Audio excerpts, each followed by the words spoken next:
I never thought a quiet afternoon in my own living room would become the moment that shattered everything I believed about safety, marriage, and love.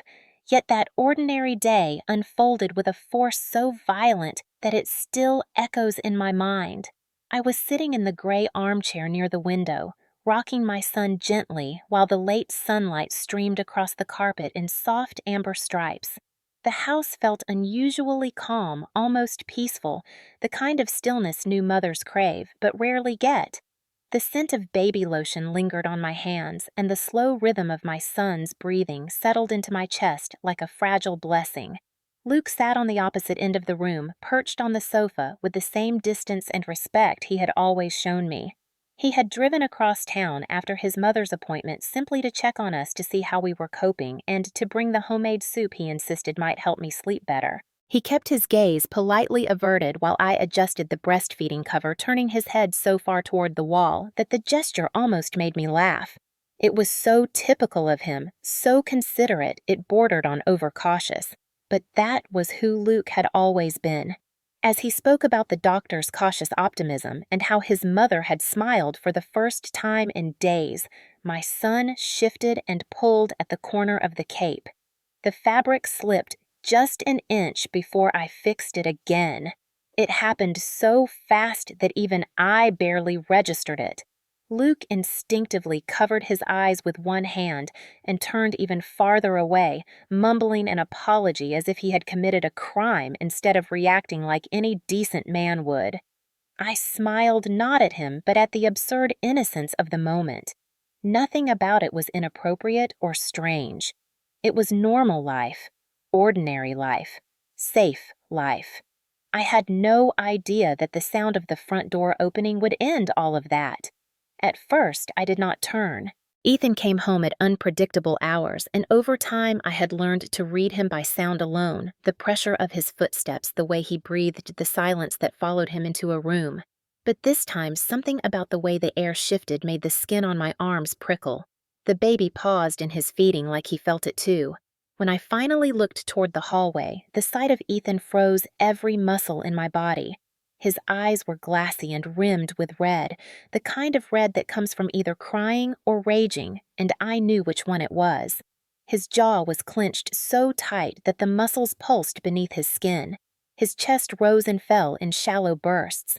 It was a face I recognized too well, the face of a man who had already decided he was betrayed. "So you are showing yourself to other men now." His voice was thick, almost slurred with anger, and the accusation struck me with a confusion so sharp that for a second I forgot how to speak. I opened my mouth, but no words came out. Luke lifted both hands slowly, as if approaching a feral animal, his posture filled with caution and fear. Ethan ignored him. His glare locked on me. I tried again to speak, to explain, to tell him nothing had happened, that the cape slipped, that Luke looked away, that I was still covered, that I was feeding our child, that there was nothing for him to see. But the explanation never had a chance. Ethan moved with a speed I did not expect. He crossed the room in 3 steps and swung. His hand smashed across my face with a crack so loud it echoed through the house. The force sent my head whipping violently to the side, pain exploding in a burst of white behind my eyes. My shoulder slammed into the edge of the armchair, and as my body twisted, my mouth struck the corner of the wooden side table. A metallic taste filled my mouth instantly. Blood, warm, sharp, too fast. My baby jerked in my arms and let out a terrified wail. I fought to keep my grip steady despite the throbbing pain spreading from my temple down to my jaw. Luke lunged forward, his voice shaking as he shouted, "Ethan, what is wrong with you?" He reached toward the baby but paused, afraid to touch me, without knowing if another strike was coming. Ethan turned toward him with a stare so full of hatred and possession that it made my stomach lurch. "She is my wife, not yours." The words were hissed, guttural, primitive, as if spoken by someone I no longer recognized. My heart pounded so hard I could feel it in my fingertips. My baby sobbed in my arms, his small hands gripping my shirt in sheer panic. I looked at Ethan and saw not my husband, not the man I had promised a future with, but someone who would rather see me bleeding than admit he was wrong. I whispered his name, trying to soothe, trying to pull him back from wherever his mind had gone, but my voice cracked and trembled. He took a step towards me, and in that one step I felt a truth settle deep inside my bones.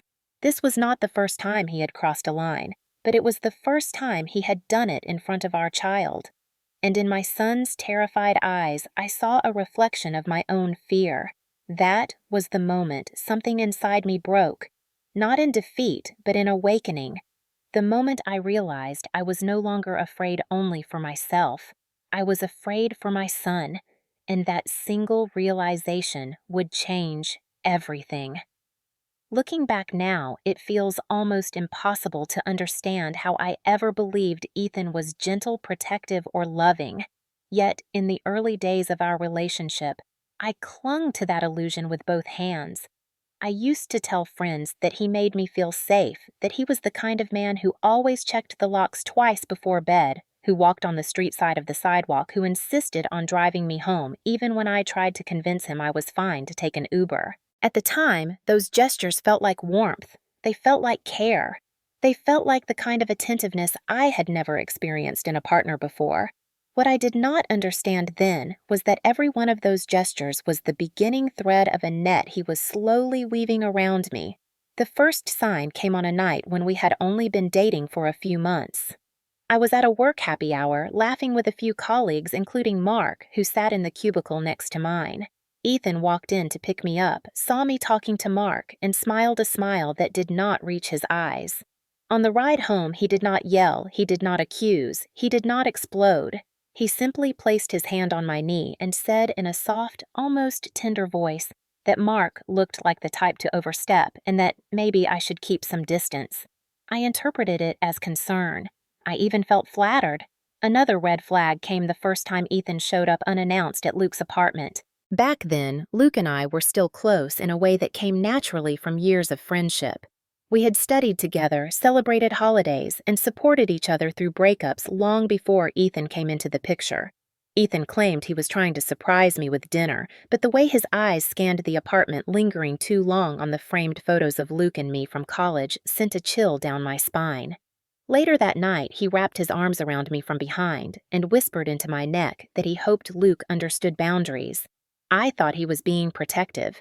Now I know he was marking territory. The next sign was darker. One afternoon, after a long shift, I stopped at the grocery store. My phone battery had died, and by the time I got home, Ethan was pacing the living room, his face flushed and his hands trembling. When I walked in, instead of asking if I was safe or why my phone was off, he grabbed my wrist so tightly that bruises appeared the next morning. He said he thought something terrible had happened to me and that I should never put him through that again. I apologized as if I had done something wrong. When I told his mother about the incident a week later, she gave me a soft smile and said he reacts like that because he loves deeply. That sentence lodged itself into me like a seed. For a long time, I watered it instead of examining it. Anytime Ethan overreacted, yelled, or grabbed my arm a little too hard, I reminded myself he loved deeply. Anytime he checked my phone, or asked who I was texting, or insisted on driving me everywhere, I told myself he cared deeply.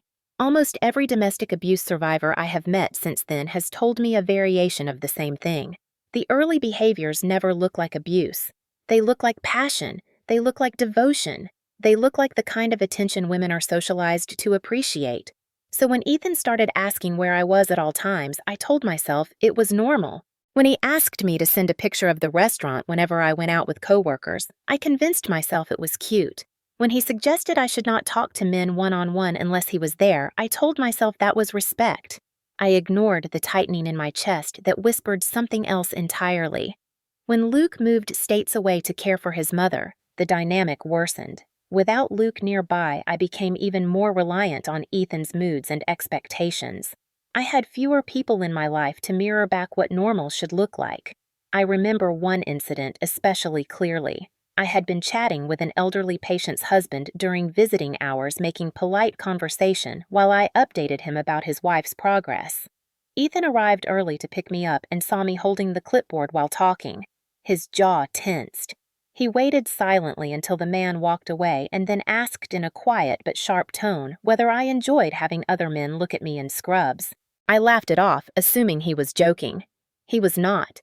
That night, he grabbed my arm so hard it left a fingerprint-shaped bruise and accused me of flirting. I cried. He apologized. I forgave.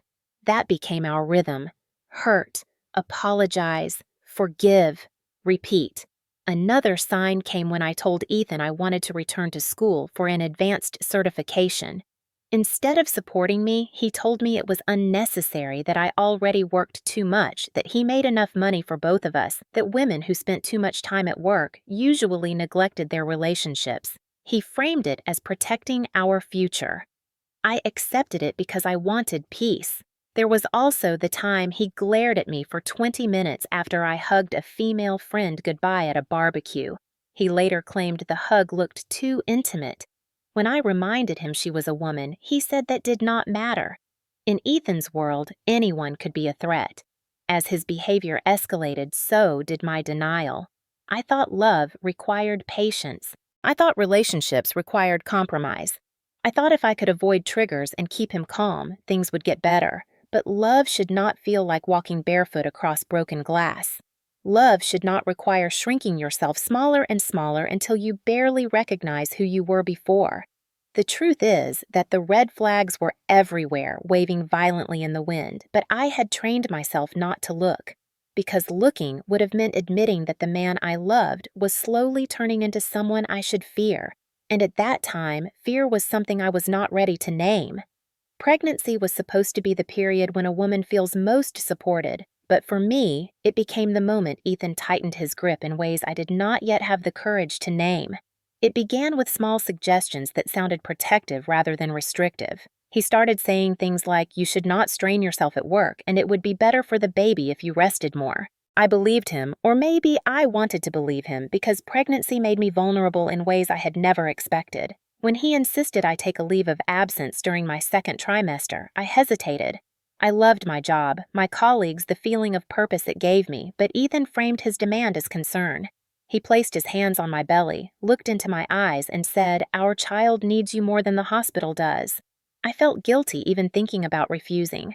So I stepped away from the job I loved. Once I stopped working, the real isolation began. Ethan controlled our finances without even pretending to include me. Every purchase had to be approved. Every grocery list had to be cleared.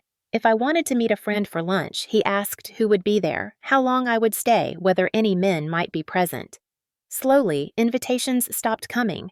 People did not like feeling interrogated. I stopped being part of group texts because I rarely showed up. I watched friendships fade like old photographs left in the sun. Ethan filled that empty space with himself. He started scheduling my days. What time I should nap, when to do prenatal stretches, when to eat, when he wanted to video call me to check that I was resting. At first, it was every few hours, then every hour. If I did not answer immediately, he sent follow-up messages that grew increasingly sharp. When I apologized for missing a call because I was showering, he said, "You know how anxious it makes me when I cannot reach you." I thought that meant he cared. I did not yet understand that anxious meant controlling. One afternoon, he came home early and found me sitting on the porch talking to our elderly neighbor, Mrs. Harris. We were chatting about gardenias and baby names. Ethan walked up with a smile that looked polite on the surface, but cold underneath. He stood behind me the entire conversation, a silent shadow watching every move. The moment she went inside, he asked why I needed to talk to people who did not understand our marriage. I laughed nervously because the question sounded so strange, but he did not. "She could put ideas in your head," he said. "Ideas about freedom or independence or things that do not apply to us." The word "us" sounded less like a partnership and more like a fence. When Luke moved away to care for his mother, Ethan did not hide his relief. He acted as if a piece of competition had finally been removed, even though Luke had never been competition. He muted Luke's number on my phone without asking. When I discovered it and confronted him, he shrugged and said, "I am protecting you from people who interfere." I stopped arguing. It was easier. Everything was easier when I agreed. During my pregnancy, my world shrank even further. Ethan began insisting that he drive me everywhere. He said pregnancy made my reflexes slow and he did not want anything to happen. He took my car keys and placed them on the top shelf of his study where I could not reach. If I wanted to go to the store, he either came with me or said we did not need anything. When I mentioned going for a walk, he said the neighborhood was unsafe. I started walking circles in the living room instead, feeling like a hamster trapped in a cage disguised as a home. He checked my phone so often that I stopped texting anyone unless he was in a good mood. If a male coworker liked an old photo on social media, Ethan demanded to know why. If a female friend commented congratulations on a pregnancy post, he wanted to read our past messages to make sure she had not encouraged me to rebel. I lived in a constant state of self-editing. I monitored my own tone, my own body language, my own breathing around him. I learned to anticipate the temperature of his mood and adjust myself like a thermostat. When my pregnancy insomnia grew worse, I tried reading at night to relax. Ethan walked in once and saw the lamp on. Instead of asking if I was all right, he complained that I was wasting electricity and said my anxiety was making him sick. He took the lamp bulb out and placed it in a drawer. The next night, I lay awake in the dark, staring at the ceiling, feeling the weight of the room closing in on me. I could not call my family for comfort because Ethan said they were too critical and did not respect our relationship. I could not call friends because he might check my phone. I could not go for a drive because the keys were hidden. I could not go for a walk because he said it was dangerous. I could not meet Luke because he was gone. The isolation was not sudden. It was gradual, gentle, disguised as love. And by the time I realized how alone I had become, the walls had already closed around me.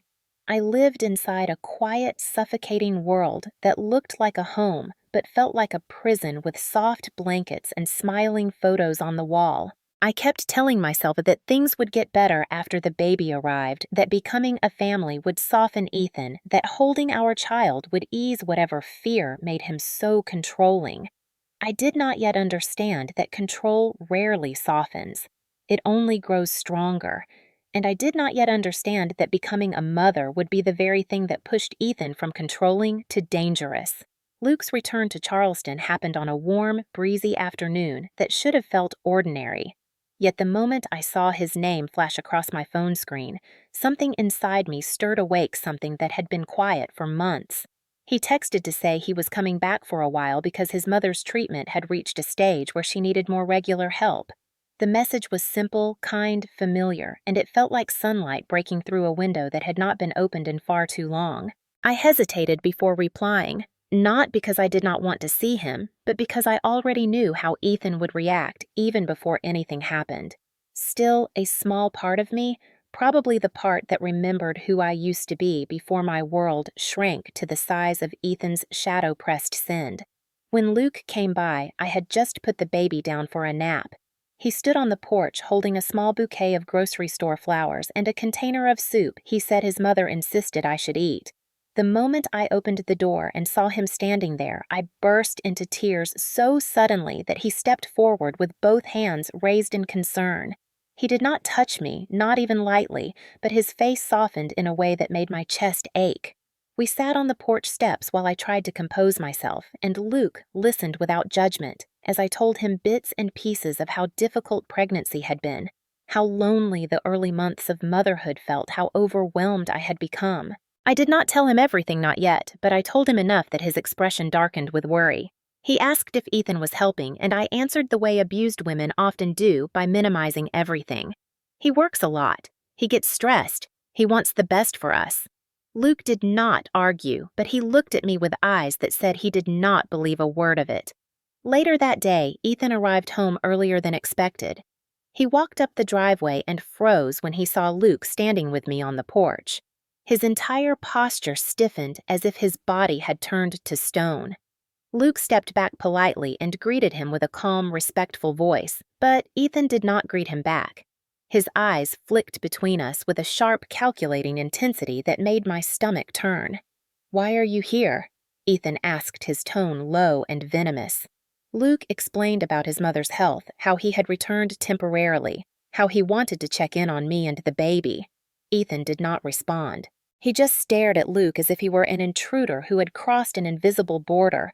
The silence stretched so thin it felt like it might snap. I introduced them even though they had met years ago, hoping to soften the tension, but Ethan cut me off. "I know who he is." The way he said it made the air feel heavy. Luke left soon after, sensing the hostility radiating off Ethan. I watched him walk down the walkway and felt a sinking dread settle in my chest. When I turned back toward Ethan, he was staring at me with narrowed eyes, his expression a storm I could not navigate. "Why did you not tell me he was coming back?" he asked. I told him I did not think it mattered. That was the wrong answer. "Everything does," Ethan replied, his jaw clenching. "Everything." That night, he barely spoke to me, but he did not need to. His silence was loud enough to rattle the windows. The next morning, he began asking questions. How long had I known Luke was returning? Why did he visit? What did we talk about? How long had he been on the porch? Did he come inside? Did he look at the baby? Did he look at me? Each question felt like a tightening rope. I answered carefully, trying to avoid anything that might set him off, but Ethan found ways to twist even the most innocent details into accusations. For days, he watched me with heightened alertness, his gaze always hovering, always assessing. Whenever my phone buzzed, his head snapped toward it. Whenever I walked into another room, he followed. One afternoon, Luke stopped by again, this time to drop off a gift for the baby. He placed the small bag on the doorstep and knocked lightly. Ethan opened the door before I could reach it. The tension between them was immediate and electric. Luke greeted him calmly, handed the bag over, and said he hoped the baby was doing well. Ethan did not move to take it. He only stared, expression hard and cold. After a stilted moment, Ethan stepped forward too close, deliberately invading Luke's space. "Why are you really here?" he asked. Luke held his ground but kept his voice level. "I am here because she is my friend. I am checking in on her." Ethan's nostrils flared at the word friend. I felt my breath catch. After Luke left, Ethan turned to me with eyes blazing. "You invited him back into our lives. You wanted him here." I shook my head, but he continued, his voice thick with accusation. "Does he visit you when I am not home? Do you talk about me? Do you tell him things you do not tell me?" I denied it all, but Ethan was not interested in answers. He wanted fuel for the fire he was already building. That night, he scrolled through my phone again, not even pretending to be subtle. He looked through old photos, old messages, old social media posts. He stopped at a picture of Luke and me from college, a picture taken long before Ethan existed in my world. His expression twisted. "You had feelings for him." I told him I did not. He said I was lying. Over the next few days, he checked the baby monitor feeds constantly, as if he expected Luke to appear out of thin air. If I mentioned going to the store, he insisted on coming. If I stepped outside to get the mail, he watched from the window. The paranoia that had always simmered beneath his surface had erupted into something much more volatile. And I knew deep in my chest that Luke's return had not created Ethan's jealousy. It had exposed it. It had pulled back the curtain on something that had been waiting there all along, something dark and dangerous, something that would soon spill into our lives in ways none of us were prepared for. The day of the breastfeeding incident did not begin with tension or arguments or anything that could have warned me about the storm coming. It was one of those deceptively peaceful mornings where the house was quiet, the baby was calm, and for a brief moment I allowed myself to breathe like a normal person. Ethan had left early for a supposed meeting, giving me a few rare hours without his presence hovering over every movement I made. I used that small pocket of freedom to open the windows, let in fresh air, and play gentle music while feeding my son. The sunlight coming in through the curtains made the living room feel softer than usual, less like a cage and more like a place where life might be allowed to happen. Around mid-morning, Luke texted to say he was dropping off some vitamins his mother swore by, and that he had a few minutes if I wanted company. I hesitated as always, because even when Ethan was gone, his voice lived in my head, warning, judging, accusing. But loneliness is a powerful thing, and the house had been too quiet for too long. I told Luke to come by for a short visit. When he arrived, he stood at the doorway until I insisted he come in. He removed his shoes out of habit, another subtle gesture of respect, and sat on the far side of the couch again, just like he had the last time. He handed me the vitamins and a small stuffed elephant for the baby, then asked how things were going. There was a gentleness in his voice that nearly brought me to tears. He did not ask intrusive questions. He did not scold me. He did not push for answers I was not ready to give. He simply sat present and steady, offering the kind of quiet support that had become foreign to me. The baby grew fussy, shifting in my arms the way he always did when hungry. I lifted him, adjusted the breastfeeding cover, and settled back into the armchair. Luke immediately turned his head away, focusing instead on a picture frame on the wall or the books stacked beside the lamp. He talked casually about the weather and how the hospital where his mother was being treated had reorganized their waiting room. At one point, he joked about a nurse who scolded him for bringing in coffee and said he felt like a mischievous teenager again. His ease made me feel lighter, as if the suffocating fog of the past months had thinned just enough for me to remember I was a person, and not just an extension of Ethan's moods. And then the moment happened. The moment so small and ordinary that it should not have mattered. The baby pulled on the edge of the cape with his tiny fist, and the fabric slipped for just a second. A brief, unintentional flash of skin. I adjusted it immediately, embarrassed but not alarmed. Luke reacted even faster, turning completely away and holding his hand up like a visor as he apologized. Nothing about it was inappropriate. Nothing about it was intentional. Nothing about it should have mattered. But in Ethan's mind, that moment would become evidence of a betrayal that did not exist. I did not know then that he had placed an AirTag in the diaper bag 2 days earlier. I did not know he had been obsessively checking the location from his phone. I did not know that when he saw the dot move to Luke's house last week and now saw it at our address while my phone showed Luke's contact notifications, the jealousy he already nursed had fermented into something rotten and explosive. All I knew was that the doorknob turned. Ethan walked in without knocking, without calling out, without any expression except a tightness around his eyes that made everything inside me go still. Luke straightened immediately, greeting him with a friendly tone, but Ethan walked past him as if he were invisible. His attention went straight to me, or more accurately, to the breastfeeding cape. His eyes narrowed, locked on the baby against my chest, then flicked to Luke, sitting several feet away. I saw it instantly, the moment his imagination twisted a harmless situation into something dangerous. His jaw shifted, his nostrils flared, his fists curled at his sides. "What are you doing?" he asked, but it was not a question. It was an accusation dripping with venom. I opened my mouth to answer, but Ethan raised his hand. He stared at Luke, then back at me, and the room thickened with a tension so suffocating that I could hardly breathe. "Did you show him?" Ethan said, his voice low, vibrating with anger. My throat constricted. I stammered something about the baby pulling the cape, about it being an accident, about Luke not seeing anything. But Ethan was already shaking his head, already spiraling into a place I could not reach. In his mind, intention did not matter. Reality did not matter. Only his version of events existed. "You disgust me," he said. I begged him to listen, to calm down, to look at me. I tried to keep my voice steady for the baby, who sensed the tension and began to whimper.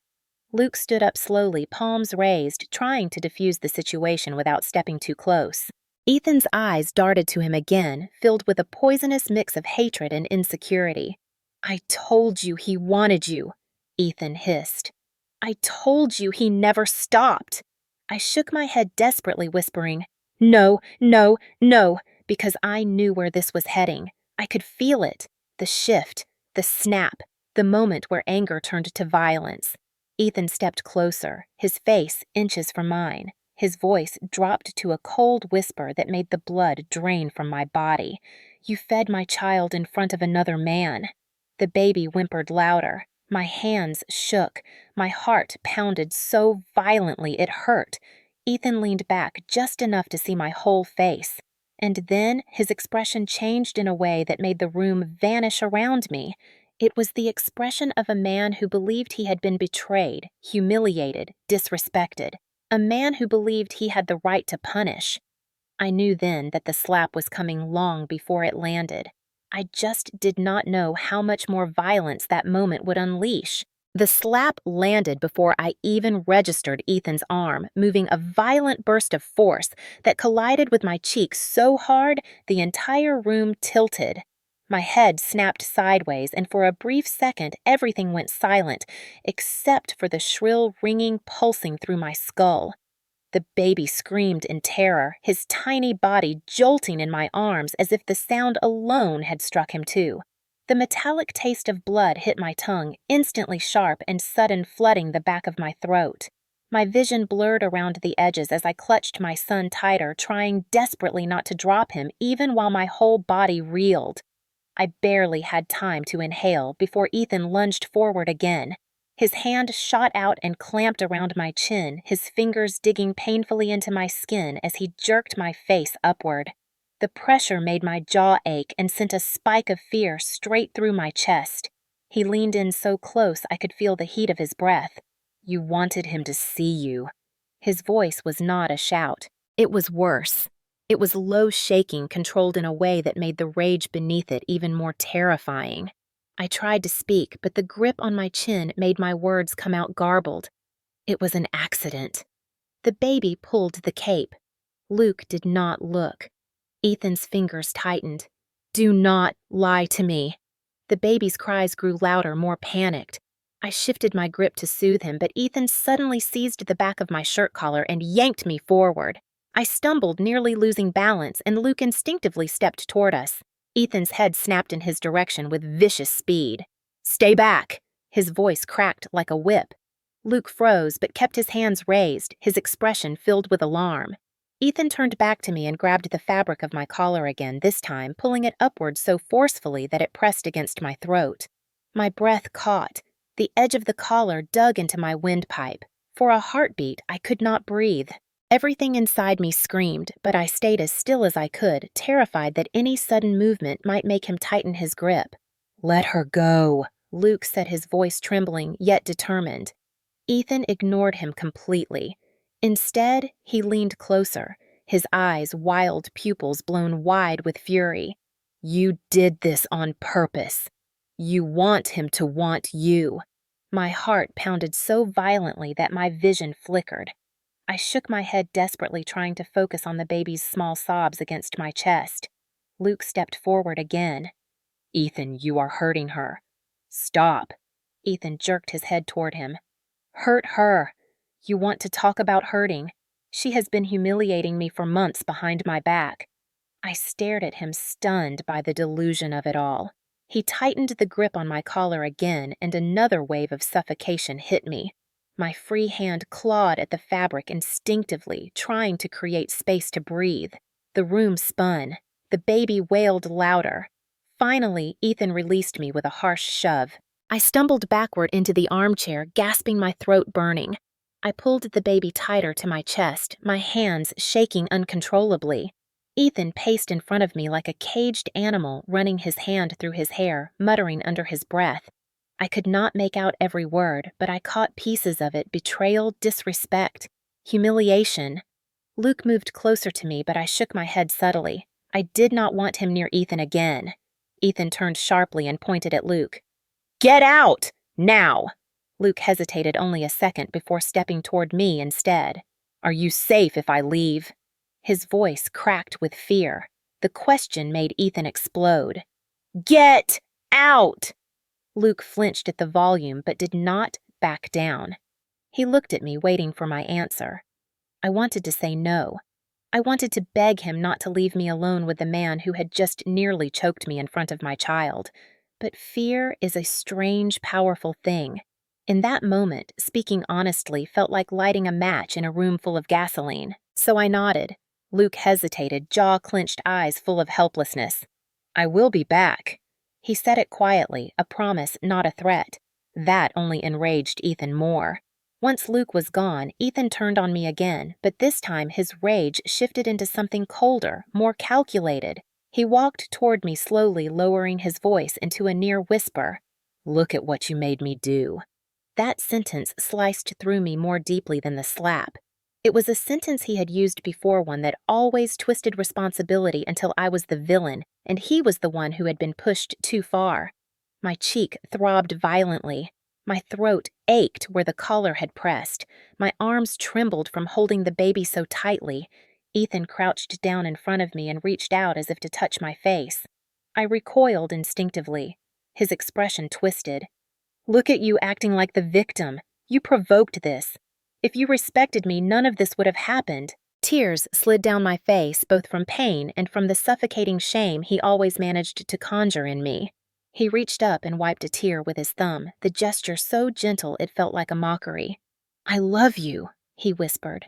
"Why do you make me do these things?" That was gaslighting in its most poisonous form, turning his violence into my fault, his rage into my responsibility, his abuse into something I had somehow deserved. I wanted to scream. I wanted to run, but instead, I sat frozen, holding my crying baby, trying to breathe through the terror sitting on my chest like an iron weight. In that moment, something inside me cracked in a way that could never be sealed again. I knew I had to get out. Not someday, not eventually, soon. Before his hands wrapped around my throat again, before his anger escalated into something unreversible, before my baby grew old enough to remember the sound of his mother gasping for air. I waited until Ethan finally fell asleep on the couch, his arm thrown over his eyes and his breathing heavy with the exhaustion that always followed his rage. The living room still smelled like fear, a suffocating mix of sweat and adrenaline and sour anger. My cheeks stung with every heartbeat, my throat ached every time I swallowed, and every nerve in my body felt electrified with the need to leave. Not later. Not when things calmed down. Now. The baby had cried himself to sleep hours earlier, worn out from the chaos. I lifted him gently from his crib, afraid even the soft rustle of the blanket might wake Ethan. For a moment, I froze, listening to the creak of the floorboards beneath my feet, terrified that the house itself would betray me. When Ethan did not stir, I exhaled quietly and moved toward the door with the baby in my arms and the diaper bag slung over my shoulder. I did not bring clothes or money or any of the things people say you should take when escaping an abuser. When the choice is between leaving fast or not leaving at all, you choose fast. I stepped into the night air and felt a shiver run down my spine. The quiet of the street seemed unreal after the violence of the day. I locked the door out of habit, then immediately unlocked it again because I did not want Ethan to know I had been the one to leave. I hurried down the driveway, heart-hammering legs trembling beneath me. I called a rideshare from a burner account I had created months ago but never used.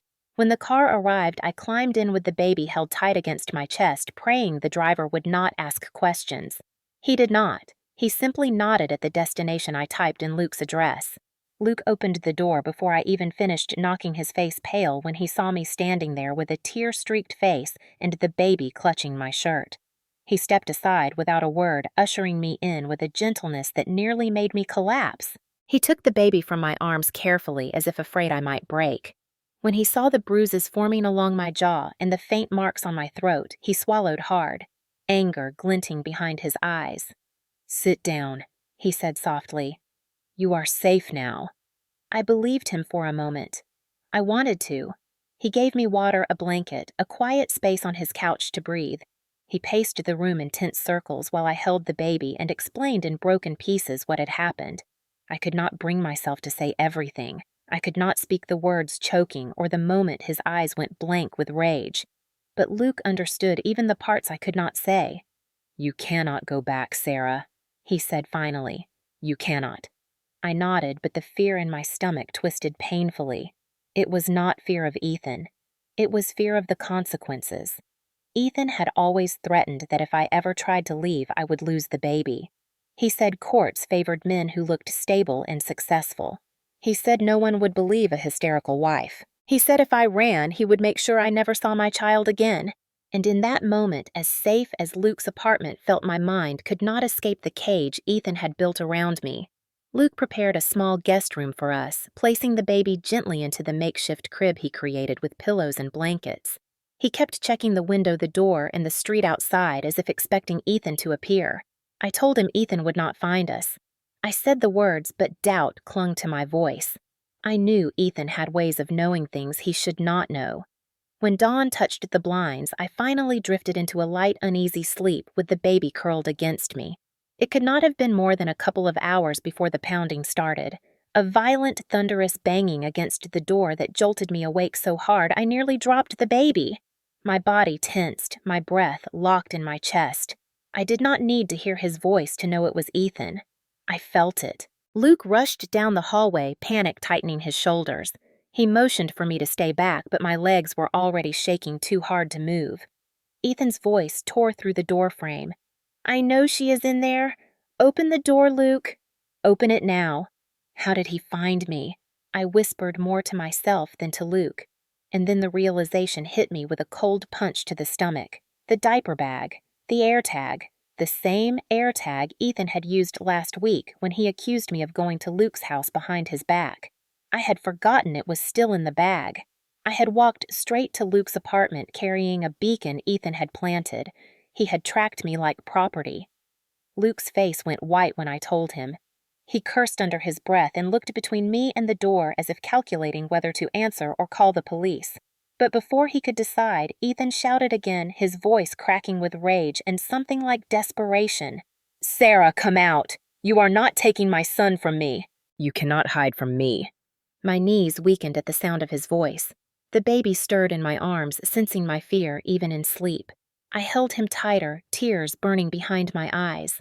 Luke whispered that he would not let Ethan touch me again, but the terror in my body was stronger than the promise.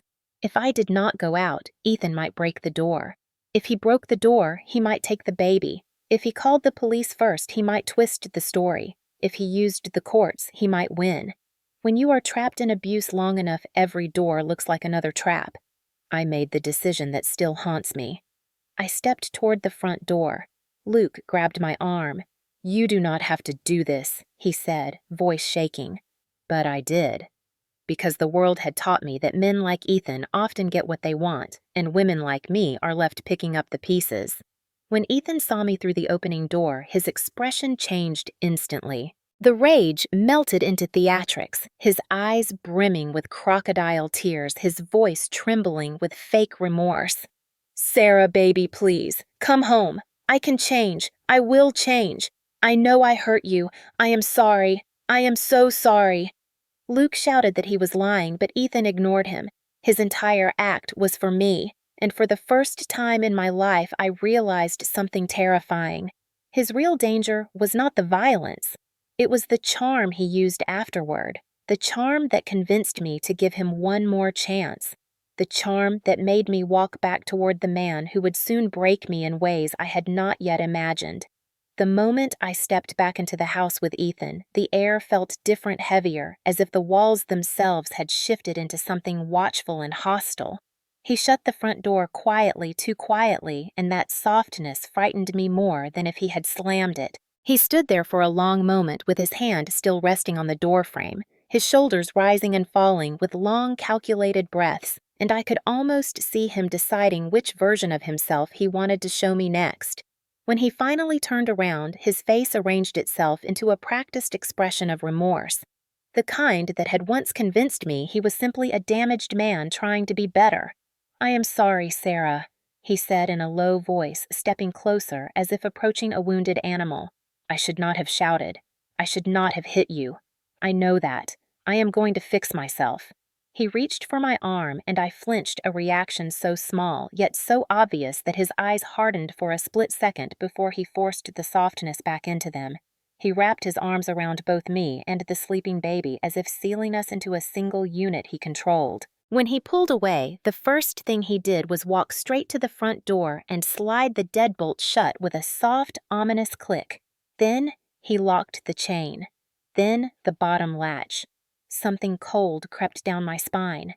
Before I could ask what he was doing, he moved past me toward the hallway closet where I heard the scraping sound of metal. He returned, holding a small black bag filled with tools. Without a word, he unscrewed the inside panel of the front door and replaced the old strike plate with a reinforced security plate he must have purchased long before this moment. He worked quickly, efficiently, like he had planned this step in his mind long ago. I stood frozen in the hallway, clutching the baby, watching the house I once considered a home transform into a cage. He replaced 3 locks in total, humming under his breath, while metal clinked against wood. When he finished, he grabbed my phone from the kitchen counter and slid it into his pocket. "No more misunderstandings," he said calmly. No more people sticking their noses where they do not belong. When I tried to protest, he held up a hand. You do not need it. Everything you need is here. He said it like a fact, not a discussion. The next hour unfolded like a quiet nightmare. He took my car keys and put them in the safe. He unplugged the Wi-Fi router and slipped it into the bedroom closet. He opened every cabinet in the house looking for things I might use to leave or to call someone. When he found the burner phone Luke had given me hidden behind a stack of towels, he held it up between two fingers like a piece of evidence.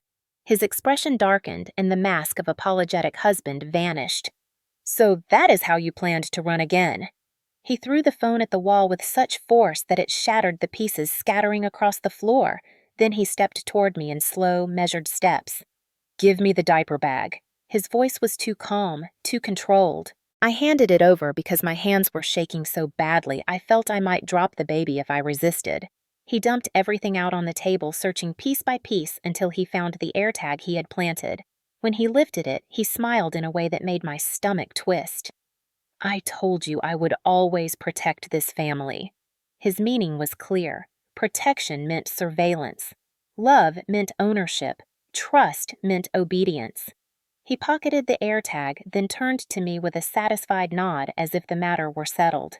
I could almost hear the cell door closing inside his mind. The rest of the day blurred into a sequence of small terrors. Every room I walked into, Ethan followed. He hovered behind me in the kitchen. He paced the hallway while I nursed the baby. He stood in the bathroom doorway watching me brush my teeth, making sure I was not hiding anything. When the baby cried, he insisted on holding him, pacing with him, whispering that only he could calm him down. Every move was a new rule I had not agreed to, but was expected to obey. No going outside. No lights after 9. No closing doors. No talking to neighbors. No contact with Luke under any circumstance. He repeated these rules calmly like a patient teacher. But beneath each quiet instruction, there was an unspoken threat that tightened my chest with every breath. By evening, I discovered the final blow. Ethan walked into the nursery carrying a small electronic device and attached it to the underside of the crib. What is that? I whispered. Monitoring, he answered simply. So I can track him if someone tries to take him again. Someone! He meant me. He was not even hiding it anymore. He placed another tracker under the stroller, another inside the baby's car seat. He spoke about it like safety. I heard it as captivity. As the baby slept that night, exhaustion dragged at my body, but fear kept me rigidly awake. I lay in bed staring at the ceiling while Ethan sat in the armchair across the room with the baby monitor in hand, watching both of us. He never turned off the light. He never looked away. Hours passed in absolute silence except for the soft hum of the fan and Ethan's steady breathing. Every time I shifted, he looked up instantly. Every time the baby murmured, he leaned forward. At some point, he stood, walked to the side of the bed, and brushed his fingers over the bruise on my cheek. His touch was gentle. His voice was quiet. This is what happens when you let people get in between us. If you behave, none of this will ever happen again. In that moment, something inside me finally snapped into clarity. This was not a home. This was not a marriage. This was a prison, and Ethan was already acting like a warden. I lay there pretending to sleep, pretending to accept the rules he had given me. But in my mind, a new sentence formed with terrifying clarity. I have to get out, and this time I cannot fail. The next morning, Ethan left the house only long enough to pick up groceries, a trip he announced loudly as if giving me permission to breathe for 15 minutes. The silence after the door shut felt unreal, like a brief crack of daylight in a locked basement. I held the baby close, rocking him gently in the nursery, trying to keep my hands from shaking. I should have felt relieved that Ethan was gone even temporarily, but relief was no longer something my body recognized. Every creak of the house made me flinch. Every distant car made my pulse spike. I knew he could walk back in at any moment. I knew he was watching the clock. I knew he expected me to still be standing exactly where he left me. As I moved around the nursery, I noticed something tucked under the blanket of the baby's bassinet. At first, I thought it was just another toy Ethan had shoved there without thinking, but when I lifted the blanket, I found a small folded piece of paper. My breath caught. The outside of the note had a single scribble, a crooked little drawing of the letter L. My pulse jumped so violently I thought I might drop it. My eyes filled instantly because that small, messy mark was the first sign of hope I had seen in days. I wiped my hands on my pants, smoothing the paper open with trembling fingers. Inside, written in Luke's unmistakable handwriting, were only 5 words: "If you need help." Signal. My knees almost gave out. He must have slipped the note in through the slightly open window in the nursery, the one Ethan had not noticed yet because he never bothered checking the baby's blankets. I stared at the letter over and over, letting my mind grasp what it meant. Luke had not given up on me. He had not stopped looking.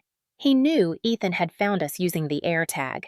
He must have realized I had not come back willingly. He must have known something was horribly wrong.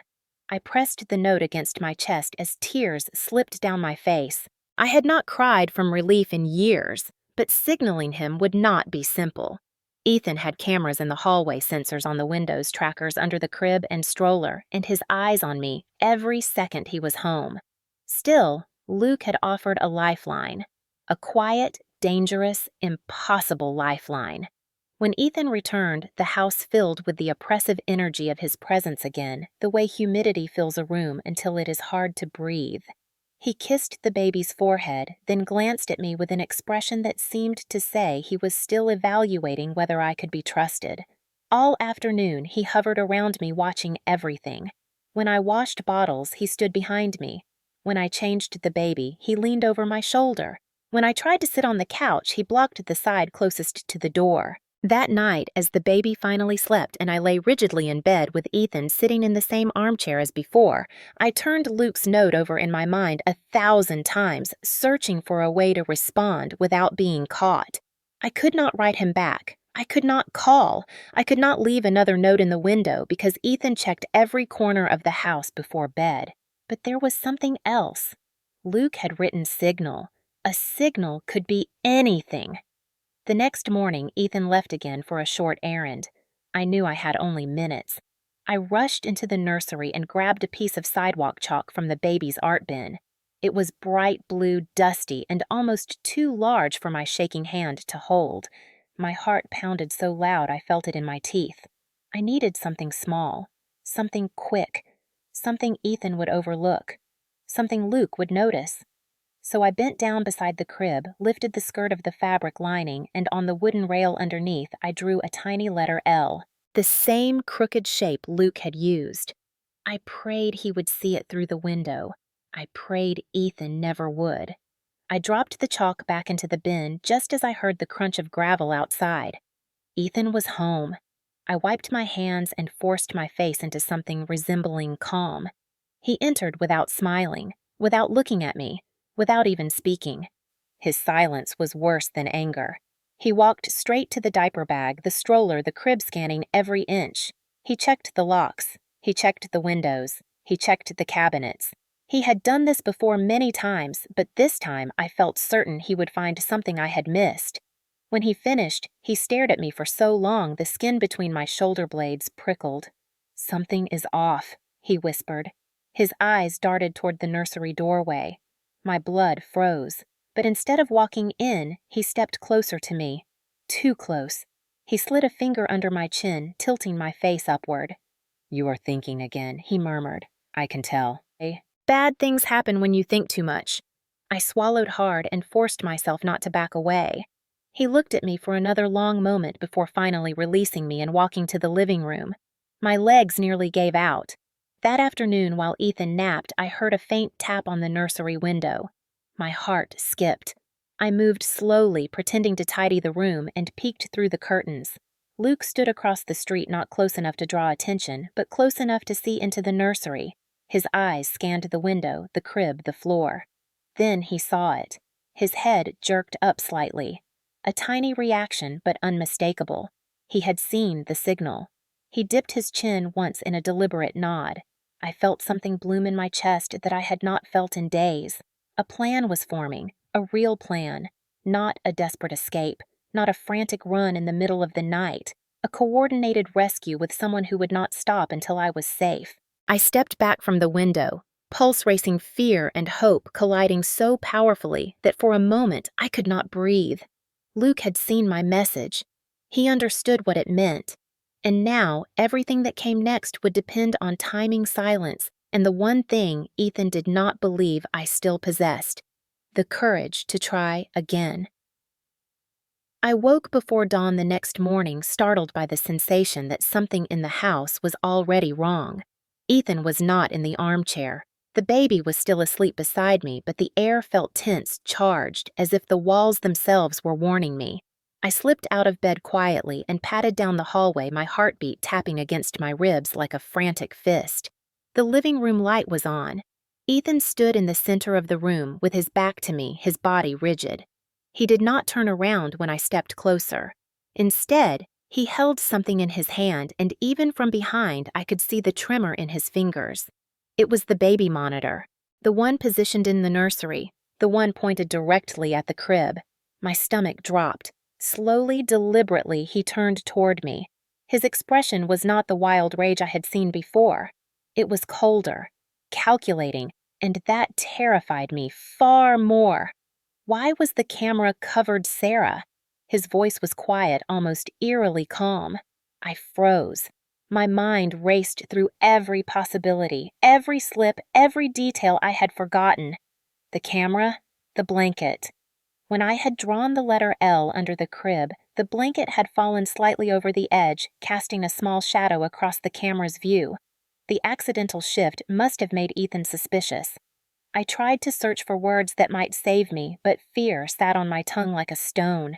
He stepped closer, his jaw clenched, his breath shook once a single tremor that betrayed the storm building inside him.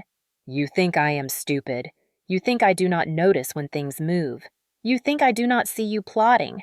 I opened my mouth to deny it, but he lunged forward and grabbed my upper arm so hard I felt something in my shoulder pull. Pain shot down my arm, and I bit back a cry. The baby monitor tumbled from his hand and hit the floor with a crack. He dragged me into the nursery and pointed at the crib with a trembling finger. Why is the fabric disturbed? Why is the camera pointed higher? Why was the blanket over it? I whispered that maybe I bumped it while changing the baby, that the crib's skirts sometimes shifted, that nothing meant anything. But my voice broke halfway through, and Ethan's eyes narrowed in a way that made me feel like prey. He crouched and inspected the crib, running his fingers along the edges, the mattress, the blankets. Then he froze. He was looking directly at the underside of the crib railing. The letter L. My pulse exploded. He lifted his hand and touched the faint chalk line, dragging his thumb over it. His face went blank. Truly blank. A terrifying, empty canvas where emotion should be. He stood slowly, almost mechanically, and walked toward me. I backed up until I hit the wall. Ethan didn't shout. He didn't curse. Instead, he whispered, which somehow made my knees give out. "What is this? What did you write?" I shook my head. I said I did not remember. I said maybe the baby dragged a toy. I said anything, everything, nothing that mattered, because the truth was painted clearly in his face. He knew. He knew I had sent a signal. He knew I had not returned willingly. He knew someone was watching, and he wanted to know who. He grabbed my face with one hand, squeezing my cheeks so hard, my teeth pressed into my lip. "Who did you call? Who did you contact? Who?" The last word erupted from him as he slammed me backward into the wall, the impact jarring through my skull. The room blurred, my ears rang. The baby startled awake in the next room and began wailing. Ethan turned toward the sound with a wild, animalistic expression. "You will not take him from me." His voice cracked into something frantic and unstable. Before I could reach the baby, Ethan shoved past me and stormed into the bedroom. I stumbled after him, dizzy, terrified he would hurt the baby just to punish me. He lifted the baby from the crib with shaking hands as the child screamed in confusion and fear. When I reached for them, Ethan shoved me back so hard I fell to the floor. "Stay away from my son." He said it like the baby did not belong to me at all. I crawled to my knees, tears streaking down my face. "Ethan, please. Please." He paced the room with the baby in his arms, muttering to himself, his words tangled and frantic. "She is trying to run. Someone got in.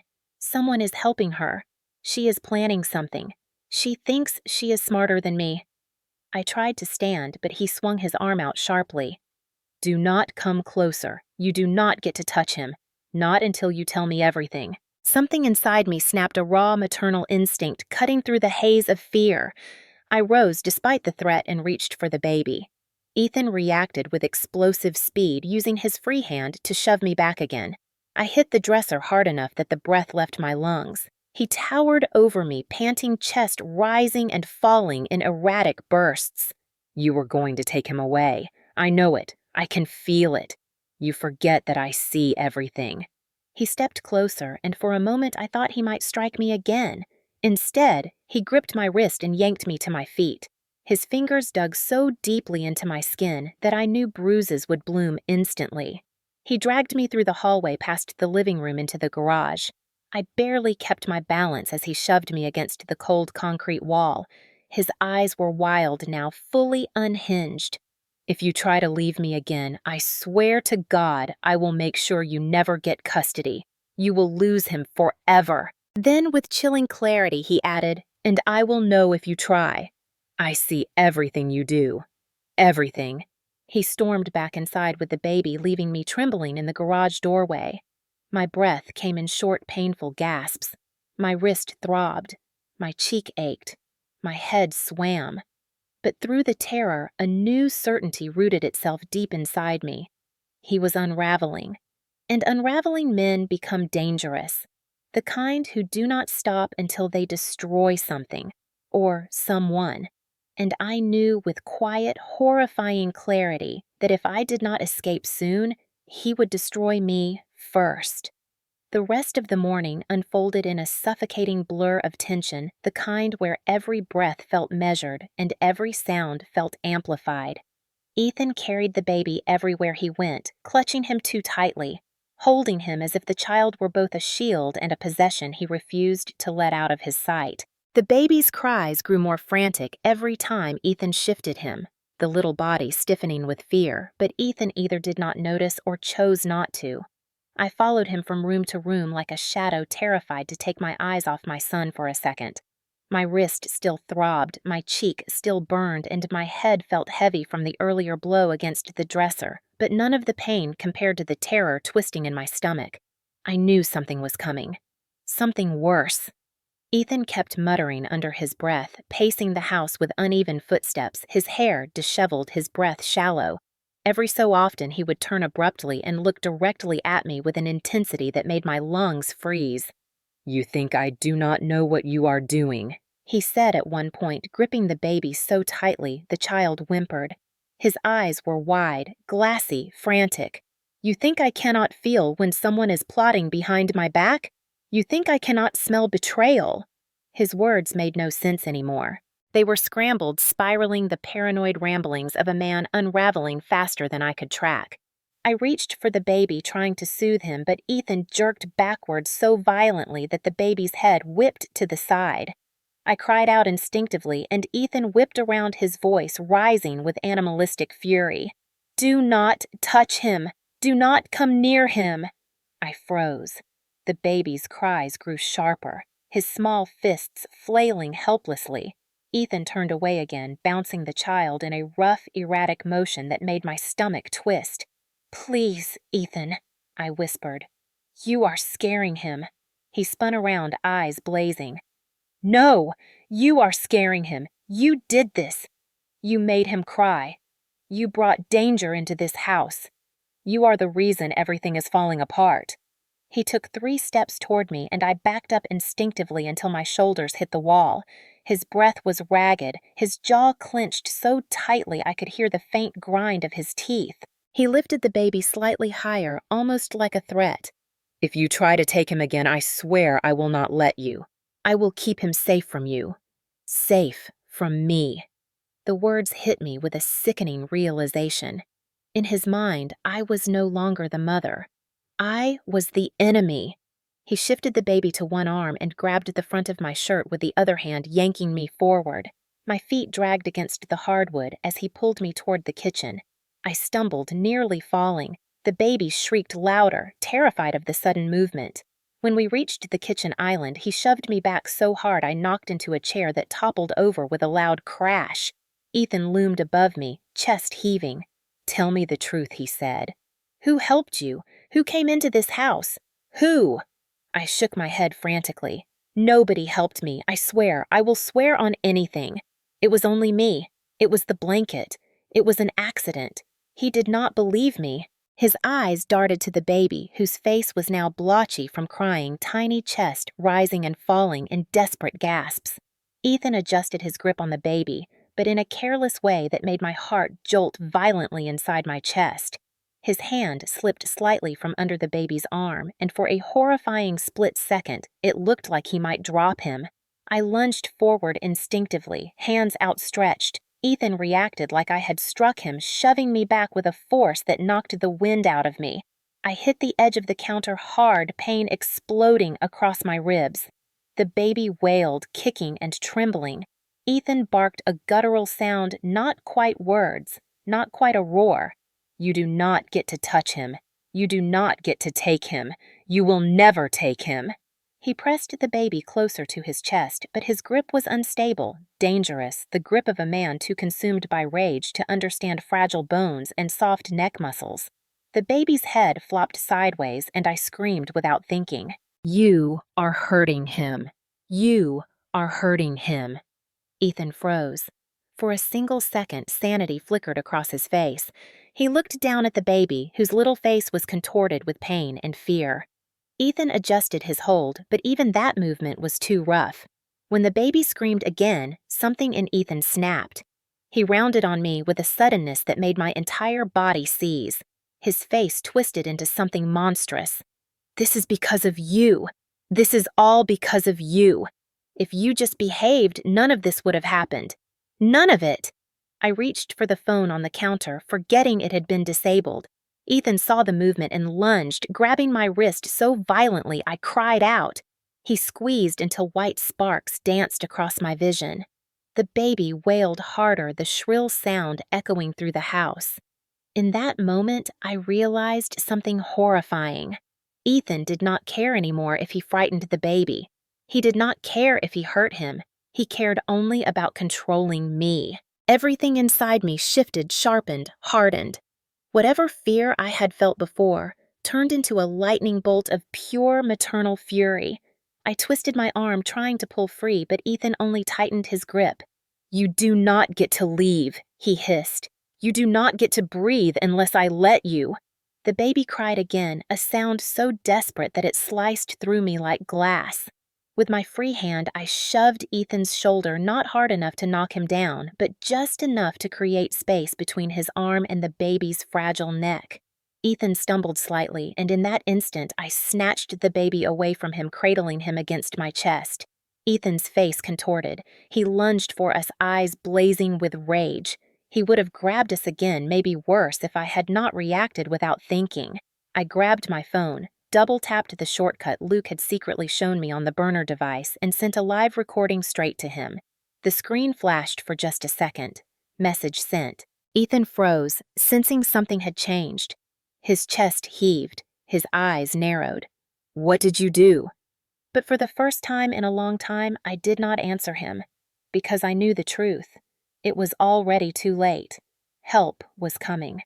The moment the live recording sent, the air in the house shifted in a way I had never felt before, like the atmosphere itself sensed the collision course we were on.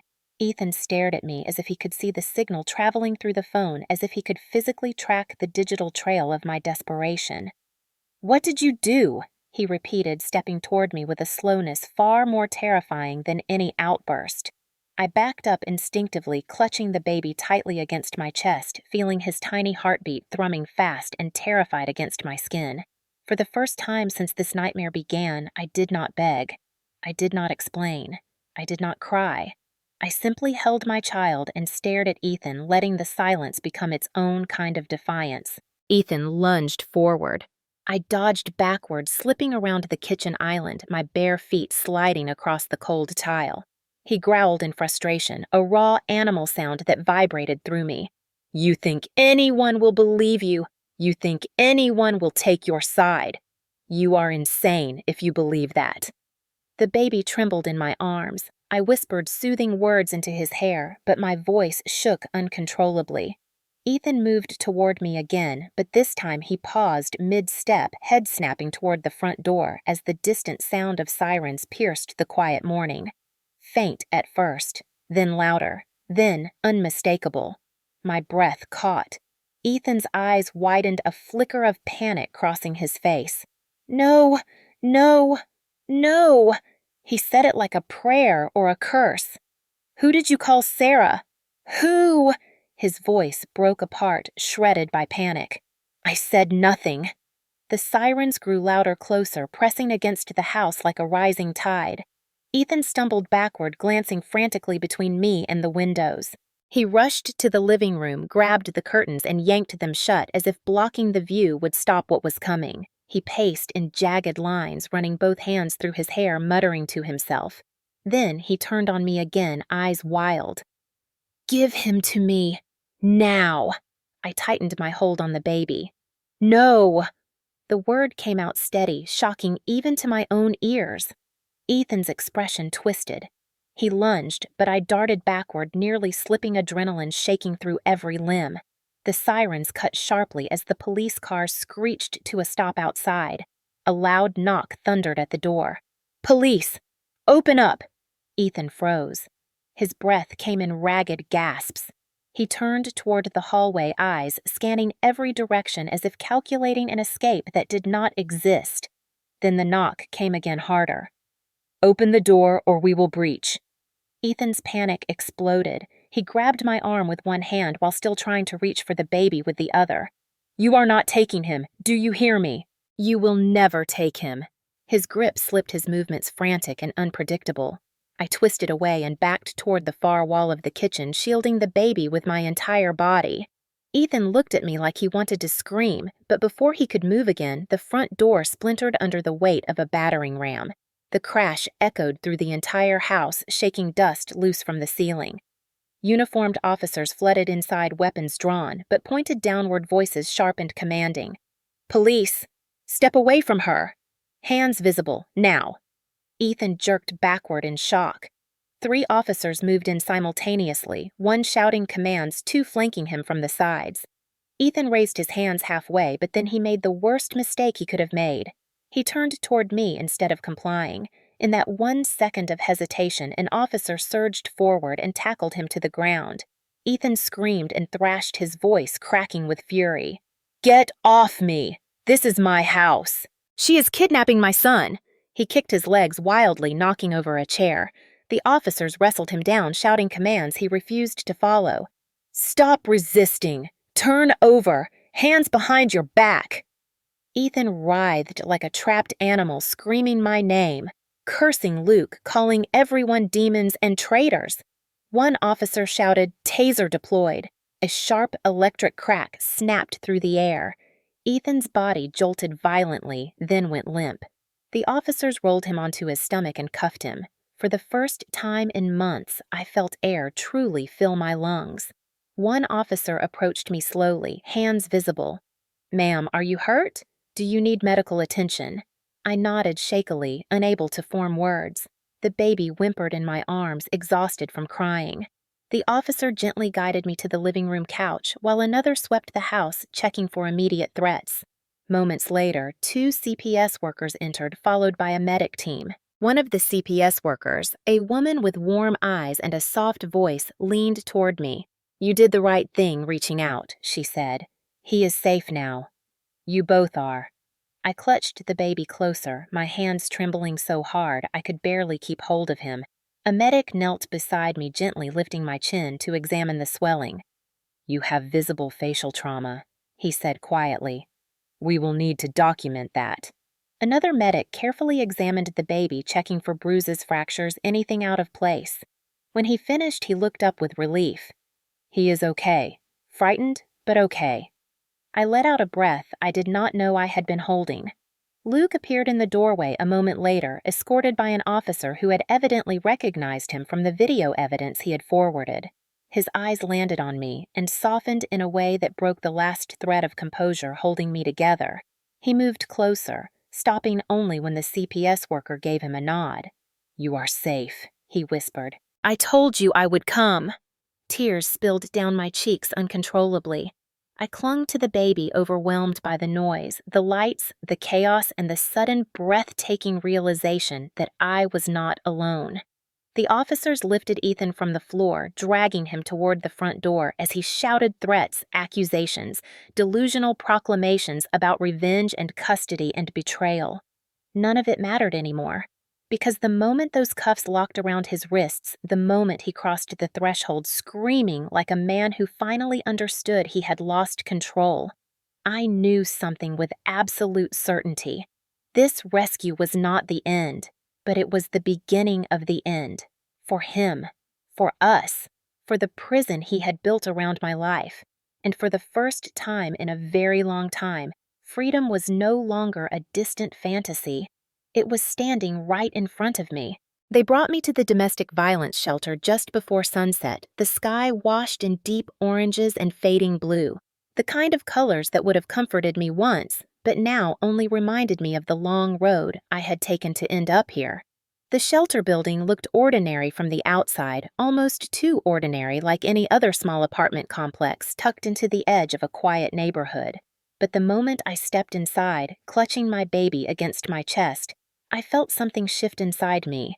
The air was still warm and full of a kind of hushed understanding that only people who have lived the same nightmare can truly offer. A staff member named Denise guided me through the intake process, speaking softly, as if afraid a loud voice might shatter me. She gave me clean clothes, toiletries, a warm blanket for the baby, and a small private room with a single bed, a rocking chair, and a safe bolted to the wall. When she shut the door behind us, the silence of the room rushed in so quickly I almost could not breathe. It was the first locked door since Ethan's arrest that felt like protection instead of imprisonment. The baby fell asleep almost instantly on the thin mattress, exhausted beyond anything I could fully understand. I sat beside him and watched the gentle rise and fall of his tiny chest until tears blurred my vision. I cried the way people cry when the adrenaline finally wears off, when the body realizes it has survived something it should never have had to endure. At some point, I must have drifted into a shallow, restless sleep. When I woke, the hallway was quiet and the dim overhead light buzzed softly. I walked to the communal kitchen to get a glass of water.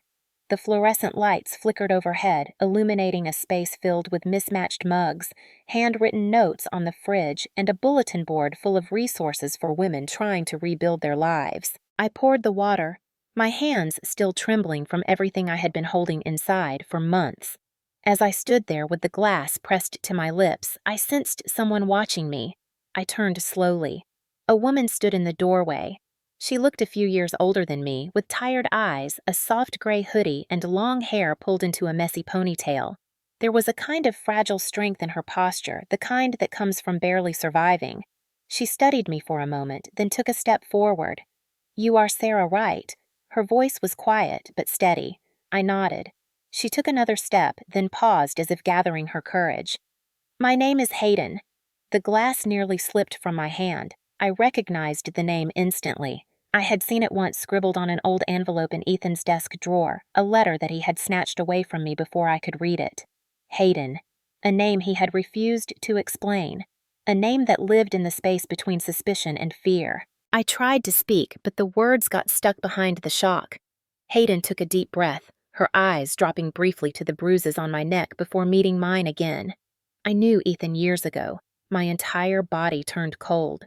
We were together for almost 18 months, and I barely got out alive. For a long moment, I could not move. I could not speak. I could not breathe. Hayden stepped closer, lifting the sleeve of her hoodie slowly. A long, thin scar ran down the side of her arm, pale and jagged, the kind of scar that only comes from a hand that meant to hurt. This is what he did to me. My knees weakened and I gripped the counter to stay upright. "He hurt you too." Hayden nodded. "Hurt. Strangled." tracked, controlled. Everything he did to you, he did to me first, and he would have done worse if I had not gotten away." Her voice trembled slightly but held a fierce kind of determination beneath the pain. My tongue felt dry. "Why did you not come forward before? Why did no one warn me?" Hayden's breath shook. "Because your mother-in-law paid me not to." The room spun. I clutched the counter so hard my fingers went numb. She paid for my silence. She offered me money to disappear and never contact Ethan again. I was barely surviving at the time, and I took it. I should not have. Her eyes glistened with regret. But when I saw your story on the local alert, I knew I had to come. I knew this time I could not stay quiet. The truth hit me with a weight so heavy I gasped. Mary, my mother-in-law, the woman who had stood over me dismissing my bruises as emotional exaggeration, had known exactly what her son was capable of, and she had chosen to hide it. Hayden stepped closer, lowering her voice. "I am here now. I am going to speak to the police. I will testify. I want to help you take him down for good." Something inside me cracked open, releasing months of suppressed terror and loneliness. I felt tears spilling down my cheeks, but this time they were not just tears of grief. They were tears of recognition, tears of solidarity, tears of fury. Hayden pulled out a folded document from her hoodie pocket and handed it to me. It was a restraining order she had filed years earlier.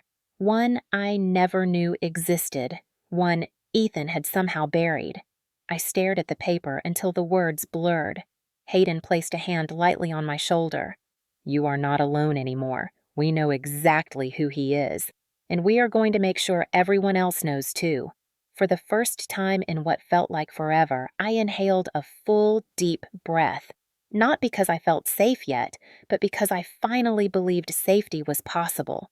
I looked at Hayden at her scar, at her steady gaze, and understood something profound.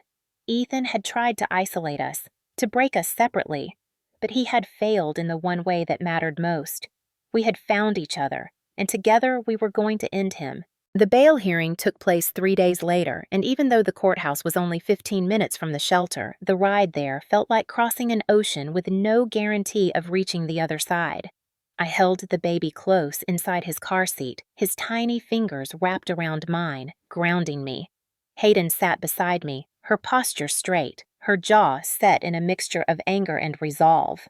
She had already spoken with the prosecutors, already filed a new formal statement, already provided every hospital record she had saved from her time with Ethan. The legal team was prepared, but inside my chest, the fear still sat like a stone. When we arrived, the courthouse was buzzing with people, lawyers clutching files, police officers escorting defendants, families waiting anxiously in rows of benches. The fluorescent lights hummed above us, and the polished floors reflected every movement like a cold, distorted mirror. Hayden guided me toward the designated courtroom where Ethan's bail hearing would take place. I tucked the baby's blanket around him, my hands trembling despite the warmth. As we stepped inside, I immediately felt dozens of eyes turn our way. Word had spread. Domestic violence cases, especially with video evidence, had a way of igniting a collective fury among anyone who had ever witnessed abuse. The gallery was already packed neighbors who had heard the screaming Luke sitting near the aisle with a clenched jaw, the CPS worker from the rescue, even 2 of the responding officers who must have been subpoenaed. I swallowed hard as we took our seats in the second row. My heart hammered against my ribs as the bailiff announced the judge's entrance. Everyone rose. I held the baby close, pressing my cheek to the top of his head for strength. When the judge sat, the room settled into a tense silence. The prosecutor stood first, summarizing the charges in a calm, sharp voice. Felony domestic assault, felony coercive control, false imprisonment, felony child endangerment. Each word felt like a knife cutting away the false narrative Ethan had wrapped around me for years. Then the bailiff opened the door beside the bench, and Ethan walked in. Or rather, he was led in. Shackled at the wrists, shackled at the ankles. The orange jumpsuit hung loosely around him, a stark contrast to the tailored clothes he used to wear when he wanted to charm or intimidate. His hair was uncombed, his eyes ringed with exhaustion, but the moment he saw me, something violent flickered across his face. He jerked against the officer's grip and had to be yanked back into position. The entire courtroom saw it. Public humiliation had officially begun. The prosecutor wasted no time. Your Honor, before we address bail, the state requests permission to present the video evidence submitted by the victim. Permission granted. The lights dimmed slightly as the monitor flickered on, and there it was. A grainy but unmistakable video of Ethan holding our screaming baby in one arm while shoving me into the dresser with the other. The audio echoed across the courtroom, Ethan's voice, snarling accusations, my gasps of pain, the baby's terrified cries.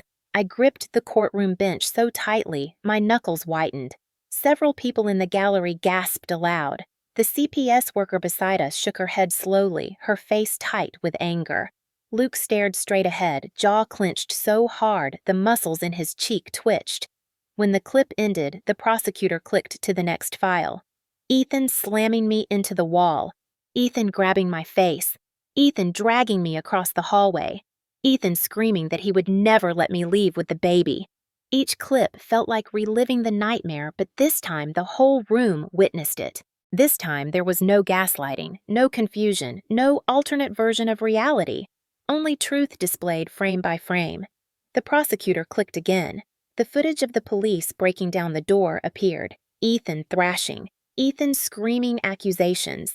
Ethan being tased. Someone behind me muttered, "Dear God." Another person whispered, "He belongs exactly where he is." When the lights brightened, the judge looked directly at Ethan. Her expression was a mixture of disgust and icy disappointment. "Mr. Walker, do you have anything to say before I make my ruling?" Ethan straightened his chest, puffing out in an attempt to reclaim the dominance he once wielded so effortlessly. "Yes, Your Honor. She is lying. She staged all of this. She is trying to take my son from me. She is sleeping with that man over there." He jabbed a finger toward Luke, who did not even blink. Luke, in contrast, sat like a pillar. The judge raised an eyebrow. "Do you have evidence?" The room fell silent. Ethan opened his mouth, then closed it again. He sputtered, he gestured wildly, but he had nothing. The judge leaned forward. "Then this hearing will focus on facts, not fantasies." She turned to the prosecutor. "Based on what I have seen, bail is denied."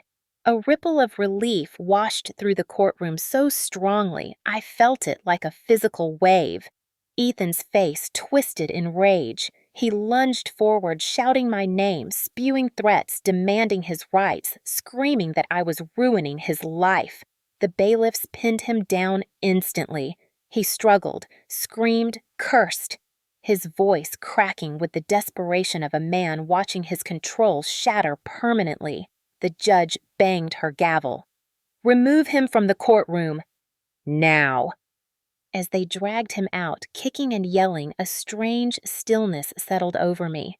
Not peace, not yet, but something close to justice, something close to being seen. I pressed a kiss into the baby's hair. Hayden touched my arm gently. "You did it," she whispered. "You finally stood in the light."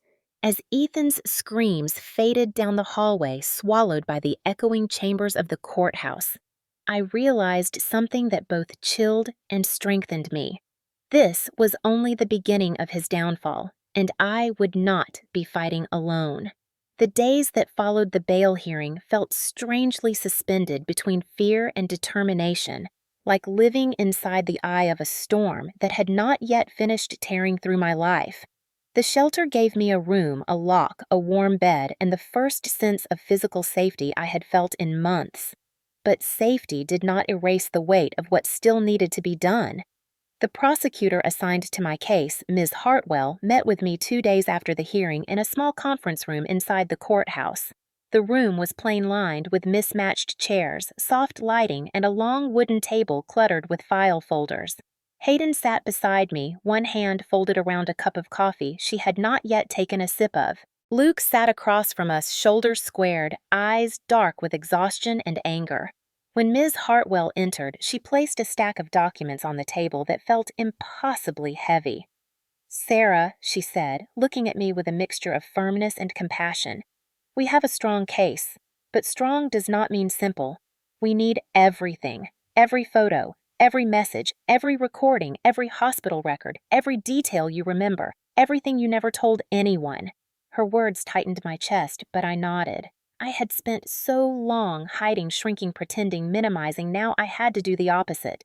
I had to open every wound and let the truth bleed through. We started with the medical records. The medic who had examined me after the rescue had documented the bruises on my neck, the swelling on my cheek, the abrasions on my ribs. But Ethan's violence had a history, and the history lived inside every bruise I had once explained away as clumsiness, every sprain I had blamed on slipping, every migraine I had chalked up to stress. I gave permission for the hospital to release my previous records. Then came the digital evidence. Luke had already backed up the recordings I had sent him, each one stamped with timestamps and GPS metadata. The prosecutor took his phone and downloaded the files into the official case storage. Next, she asked for my phone. I hesitated, not because I did not want to hand it over, but because I remembered how many times Ethan had grabbed it, searched it, deleted messages, rewritten narratives. It felt like handing over a part of my life he had contaminated. Still, I passed it across the table. Ms. Hartwell examined the messages Ethan had sent during the months leading up to the violence. They were worse than I remembered. "Do not embarrass me again. Tell me where you are every minute. If you talk to him again, I swear this marriage is done. You do not get to choose. I choose." She read each one silently, her jaw tightening. "This is coercive control," she said. "This is textbook." Then she clicked on the voice messages Ethan had left the night I fled, messages so full of rage they made the air feel colder. She listened to each one without flinching, though her expression grew sharper. When she finished, she said, "He will not walk away from this, not with this level of evidence." Then she turned to Hayden. "And you." Hayden nodded and slid a thick envelope across the table. Inside were hospital photos from years earlier. Bruises on her arms, a sprain noted as possible. Assault, a doctor's note detailing strangulation trauma. Every picture felt like a reflection of my own experience, like a mirror held up to a future I had nearly fallen into. The prosecutor examined the documents carefully. "These records are powerful," she said. "And when combined with Sarah's, it shows a pattern, a very clear pattern."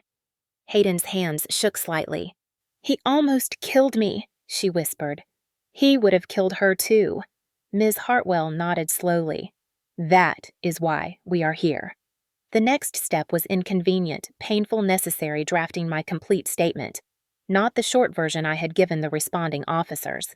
Not the panicked version captured on video. The full story, every detail, every incident, every moment of fear. It took hours. Hours of recounting every time Ethan grabbed my arm, every time he accused me of imaginary betrayals, every ultimatum, every gaslighting manipulation, every escalating moment that I had once whispered to myself was not that bad. Luke stayed in the room the whole time, silent but steady, his presence like a lighthouse in a storm. Hayden stayed too, offering quiet encouragement whenever my voice cracked. When we finally finished, the prosecutor leaned back and exhaled. "This will be enough," she said. "This is more than enough." After that came interviews with CPS. The baby's safety was their top priority, and though I knew I had done everything to protect him, part of me still trembled at the thought of being scrutinized. But the CPS worker, Ms. Yates, was gentle yet thorough. She reviewed the video of Ethan gripping our son the moment I shoved him to create space, the footage of Ethan screaming threats. "You protected him," she said firmly. "You did everything a parent in danger could possibly do." When she finished her assessment, she told me I would have temporary full custody pending the court's final decision. Relief washed over me like a warm wave, easing a tension I had been carrying in my bones. But there was more. There was always more. Financial tracking, hidden accounts, the air tags. Mechanics confirmed Ethan had placed a tracker inside the baby's stroller frame. A tech specialist found software Ethan installed on my phone months earlier to monitor my messages. The police logged every device into evidence, each one adding another layer to the truth. Ethan had not just lost control. He had constructed a system designed to ensure I never escaped. The prosecutor gathered everything into a single thick case file. Assault, coercive control, stalking, false imprisonment, child endangerment, dangerous electronic surveillance. Each charge grew heavier, more damning, more impossible for Ethan to deny. At the end of the meeting, Ms. Hartwell closed the file, placed her hand gently on top of it, and looked at me with a certainty that made my throat tighten. "We are going to bury him, Sarah, not with vengeance, with truth, with evidence, with every act he thought he could hide." I looked at the file, at Hayden, at Luke, at my baby sleeping peacefully in the carrier beside me, and for the first time since Ethan had put his hands on me, I felt something fierce and bright ignite inside my chest. Not fear, not survival, power, justice, and the unwavering belief that the man who hurt us was about to lose everything he once controlled. The courtroom was packed long before the hearing began, the kind of tense, buzzing atmosphere usually reserved for trials that end up on the evening news.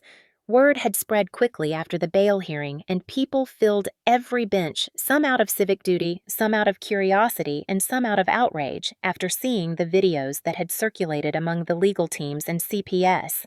The scrutiny felt like a weight on my chest, but this time it was not the suffocating weight of fear.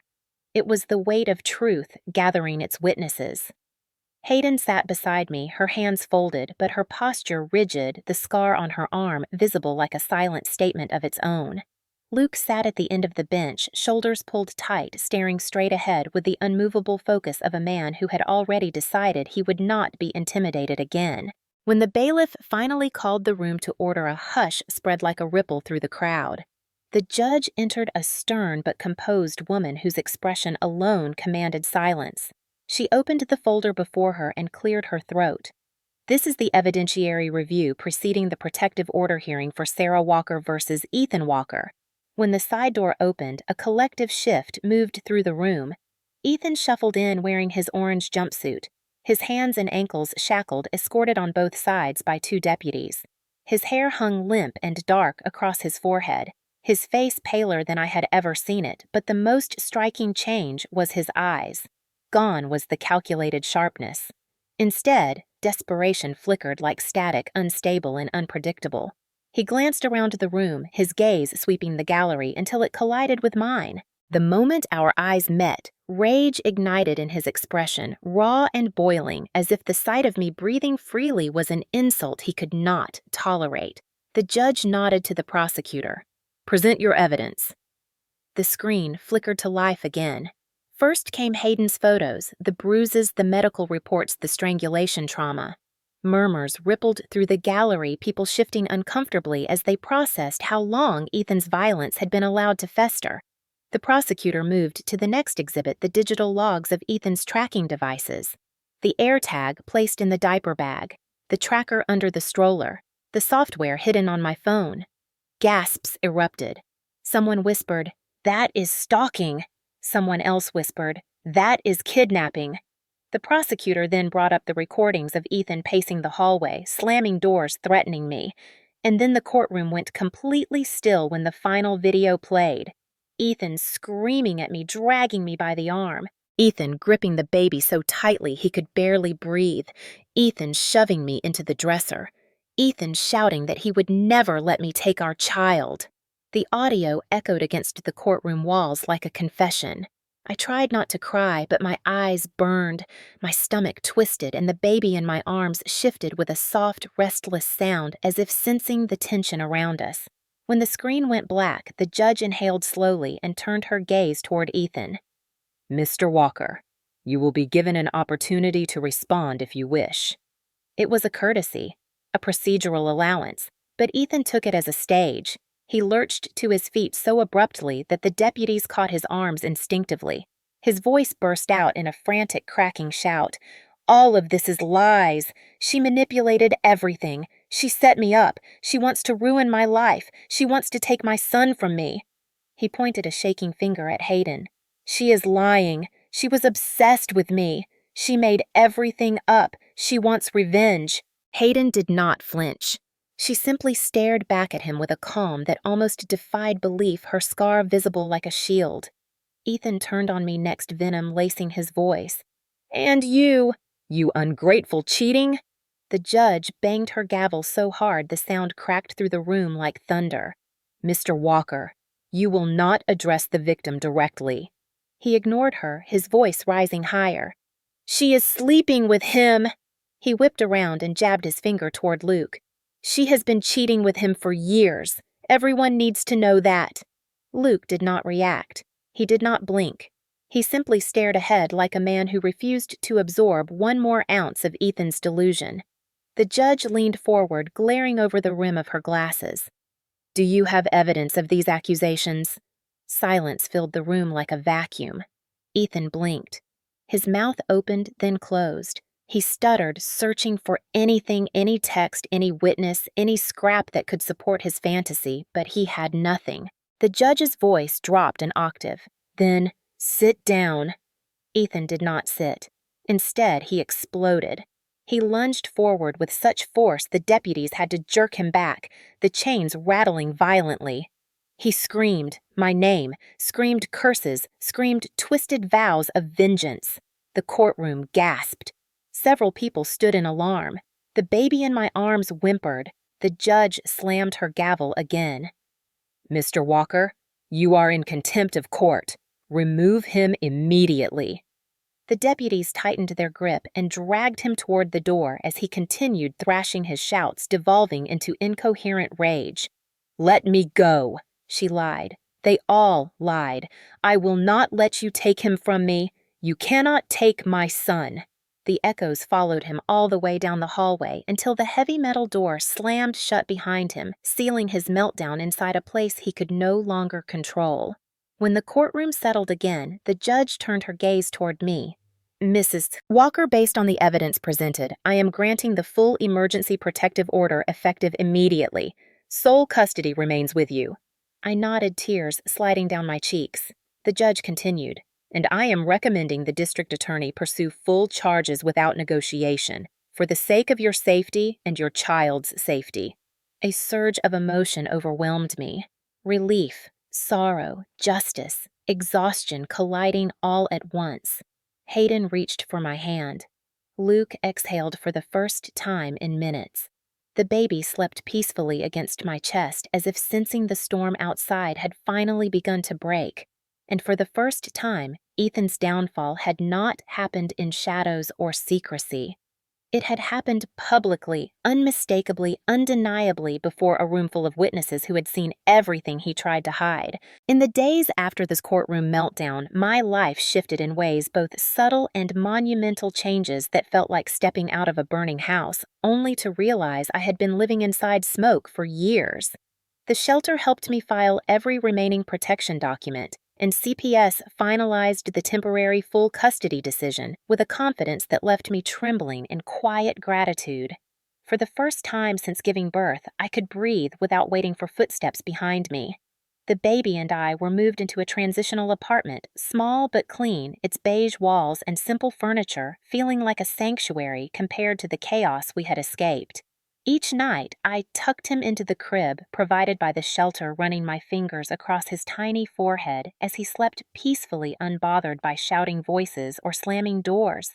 It amazed me how quickly he adjusted how children can sense safety even before understanding it. During the first week, Luke helped assemble a second-hand dresser, a borrowed rocking chair, and a baby gate.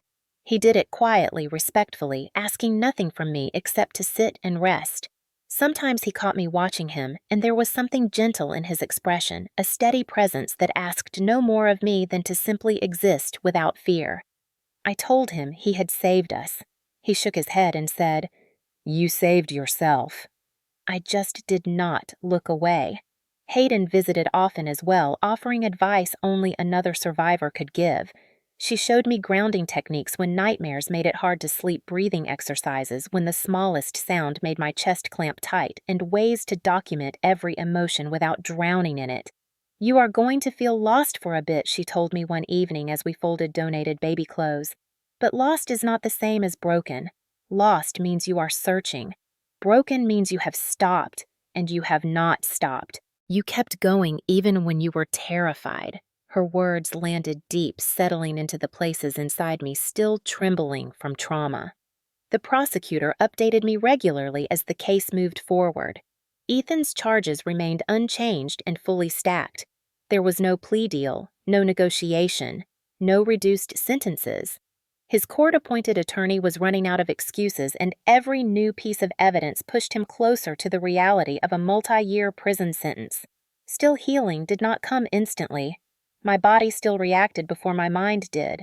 The first time someone knocked on my apartment door, my knees nearly buckled. The first time a car honked outside, my breath caught mid-inhale. At the grocery store, a man raised his voice at a cashier, and I flinched so hard the baby startled. I apologized to him, tears welling, even though I had done nothing wrong. Trauma teaches you to live on edge, and my edges were still sharp, still raw. One afternoon, while sitting in the rocking chair, I caught my reflection in the window. The bruise on my cheek was fading to a sickly yellow. The marks on my wrist were almost gone, but the haunted look in my eyes lingered like an echo. I realized then that recovering was not just about leaving Ethan.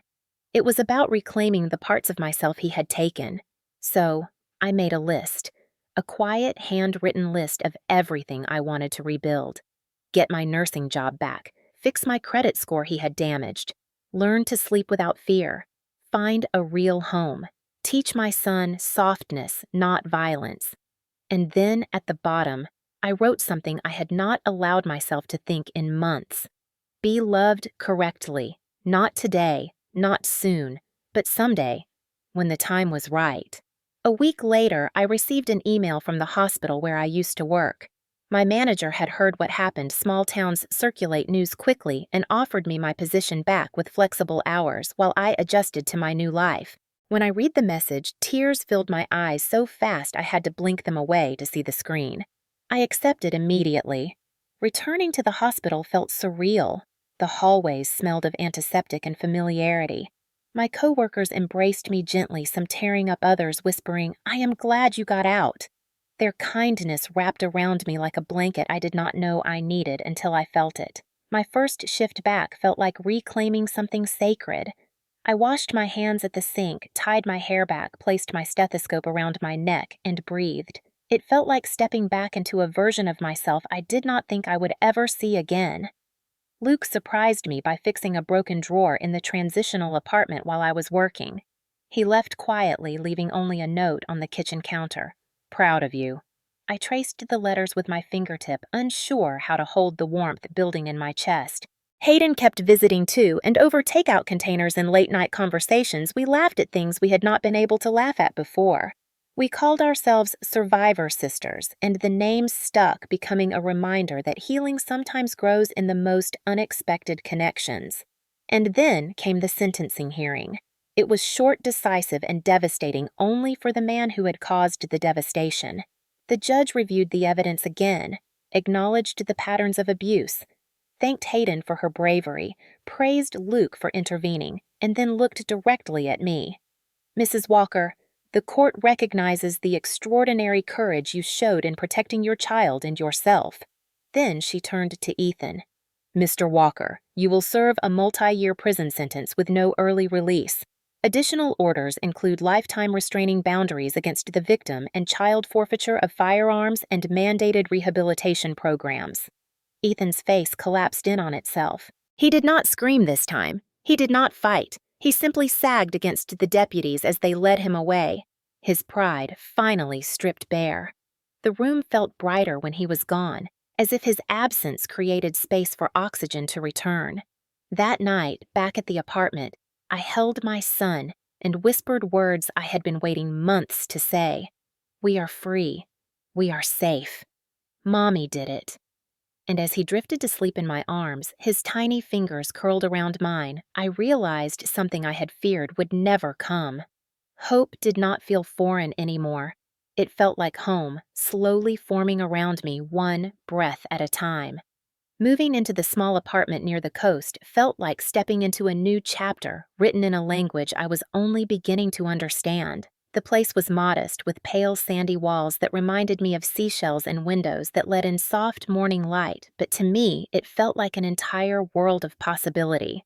I unpacked slowly over the next week, taking time to fold each baby onesie stack, each borrowed dish, and place small pieces of my life into spaces that felt meaningful. The sound of waves in the distance became the rhythm of my mornings, a steady reassurance that time was moving forward, pulling me farther from the terror I had survived. On our first full day in the new home, I placed the baby on a blanket near the window and watched him try to crawl, his little hands slapping against the floor while he babbled at the seagulls outside. His laughter was soft but vibrant, a sound that filled the room with a warmth my heart had not felt in months. For the first time since he had been born, he was learning joy without fear, and watching it unfold felt like healing. I did not know how to name. I spent most mornings letting the sun touch my face, reminding myself that I no longer had to tiptoe or monitor someone's breathing patterns or anticipate the next eruption of anger. The silence of the apartment was not the heavy, suffocating silence Ethan used to cultivate. This silence was gentle, safe, mine. Hayden visited every few days, bringing food or baby items or simply company. She had become a constant presence in my life, a sister by circumstance and choice. We talked about everything: the trial, the wounds we carried, the futures we were building. Sometimes we spoke of Ethan, but those conversations grew shorter each time, as if his presence in our minds was shrinking, just as it had shrunk in our lives. One afternoon, she brought me a small carved wooden pendant shaped like a wave. "It reminded me of surviving," she said softly. "Something that keeps moving forward no matter what hits it."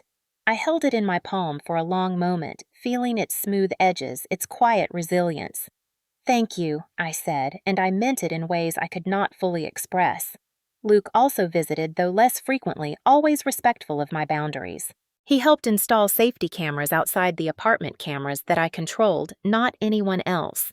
He fixed a loose cabinet door, assembled a baby swing gifted by the shelter, and tightened a few bolts on the crib. He never stayed long, never hovered, never asked for more than I could give, but he always left notes behind. "You are stronger than you think. Proud of you again. You are building something beautiful." There were moments when I caught my breath reading them, moments when my heart fluttered in a quiet, unfamiliar way. But I did not rush forward. Not yet. Healing required space, and he gave me exactly that. One evening, as I sat rocking my son in the dim glow of a lamp, the weight of the past months washed over me. The courtroom, the shelter, the bruises, the screaming, the suffocation. And then, like a soft whisper, the realization came: I am free. I said the words out loud to test them, to hear them in the air. I am free. The baby stirred against my shoulder, his breath warm on my skin. I kissed the top of his head and whispered the truth I had been carrying quietly. "He cannot hurt me again." The sentencing had made Ethan's fate official. He was gone from our lives. His voice, his hands, his delusions of control, they belonged to a chapter that could never be reopened.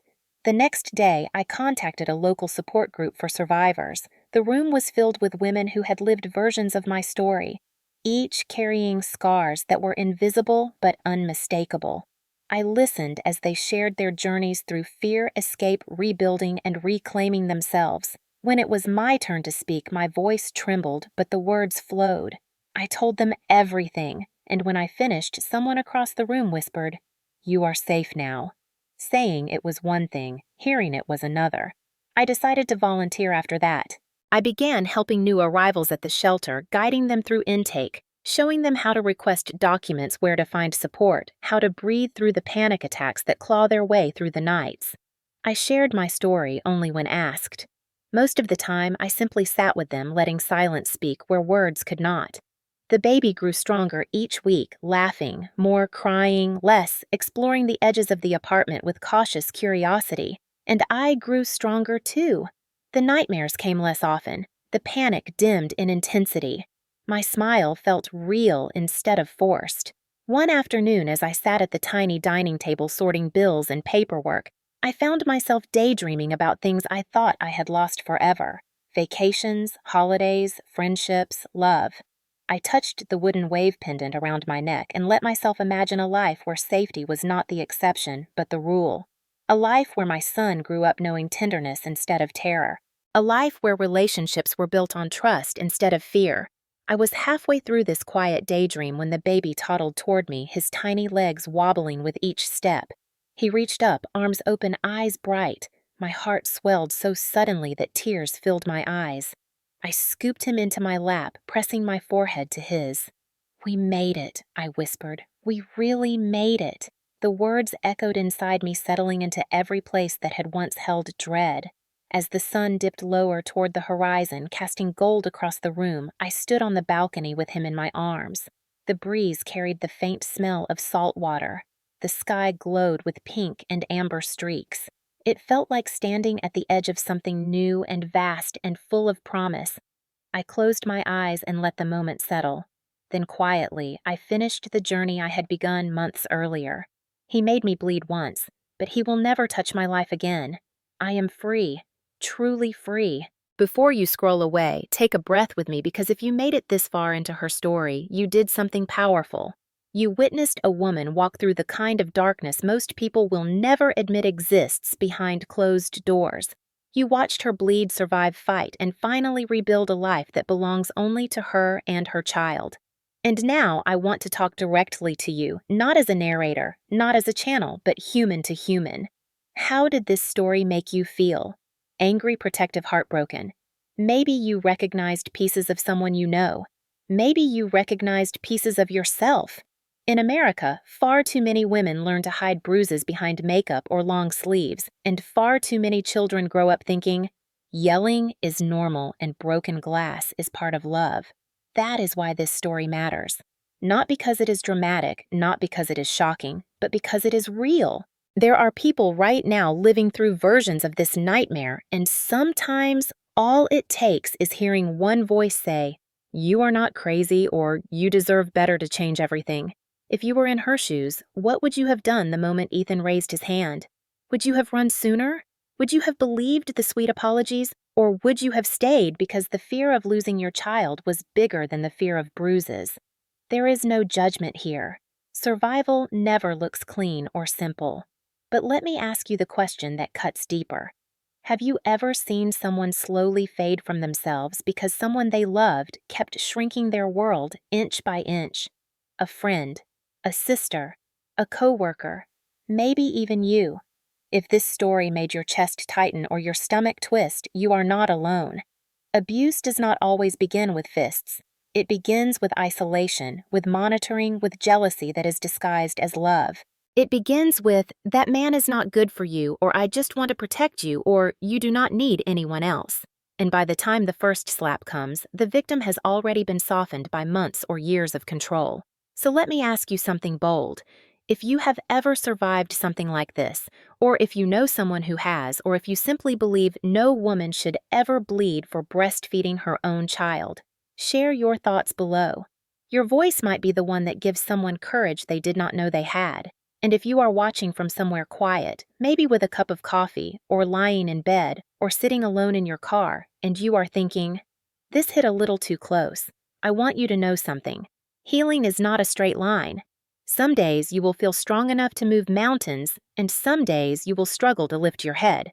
Both days count, both days matter, and both are proof that you are still moving forward. She rebuilt her life piece by piece, and so can you. She learned that a peaceful home does not require perfection. It requires safety. It requires warmth. And it requires the freedom to breathe without fear of footsteps coming down a hallway. So if you are out there rebuilding, surviving, or even just thinking about starting again, I hope you take this moment as a sign that you deserve peace. You deserve safety. You deserve mornings filled with soft light instead of apologies whispered through clenched teeth. Before you go, tell me this. Where are you watching from, and what time is it there right now? It seems simple, but your answer does two things. It helps this community grow, and it reminds you that no matter what you survived, you are part of something bigger than your pain.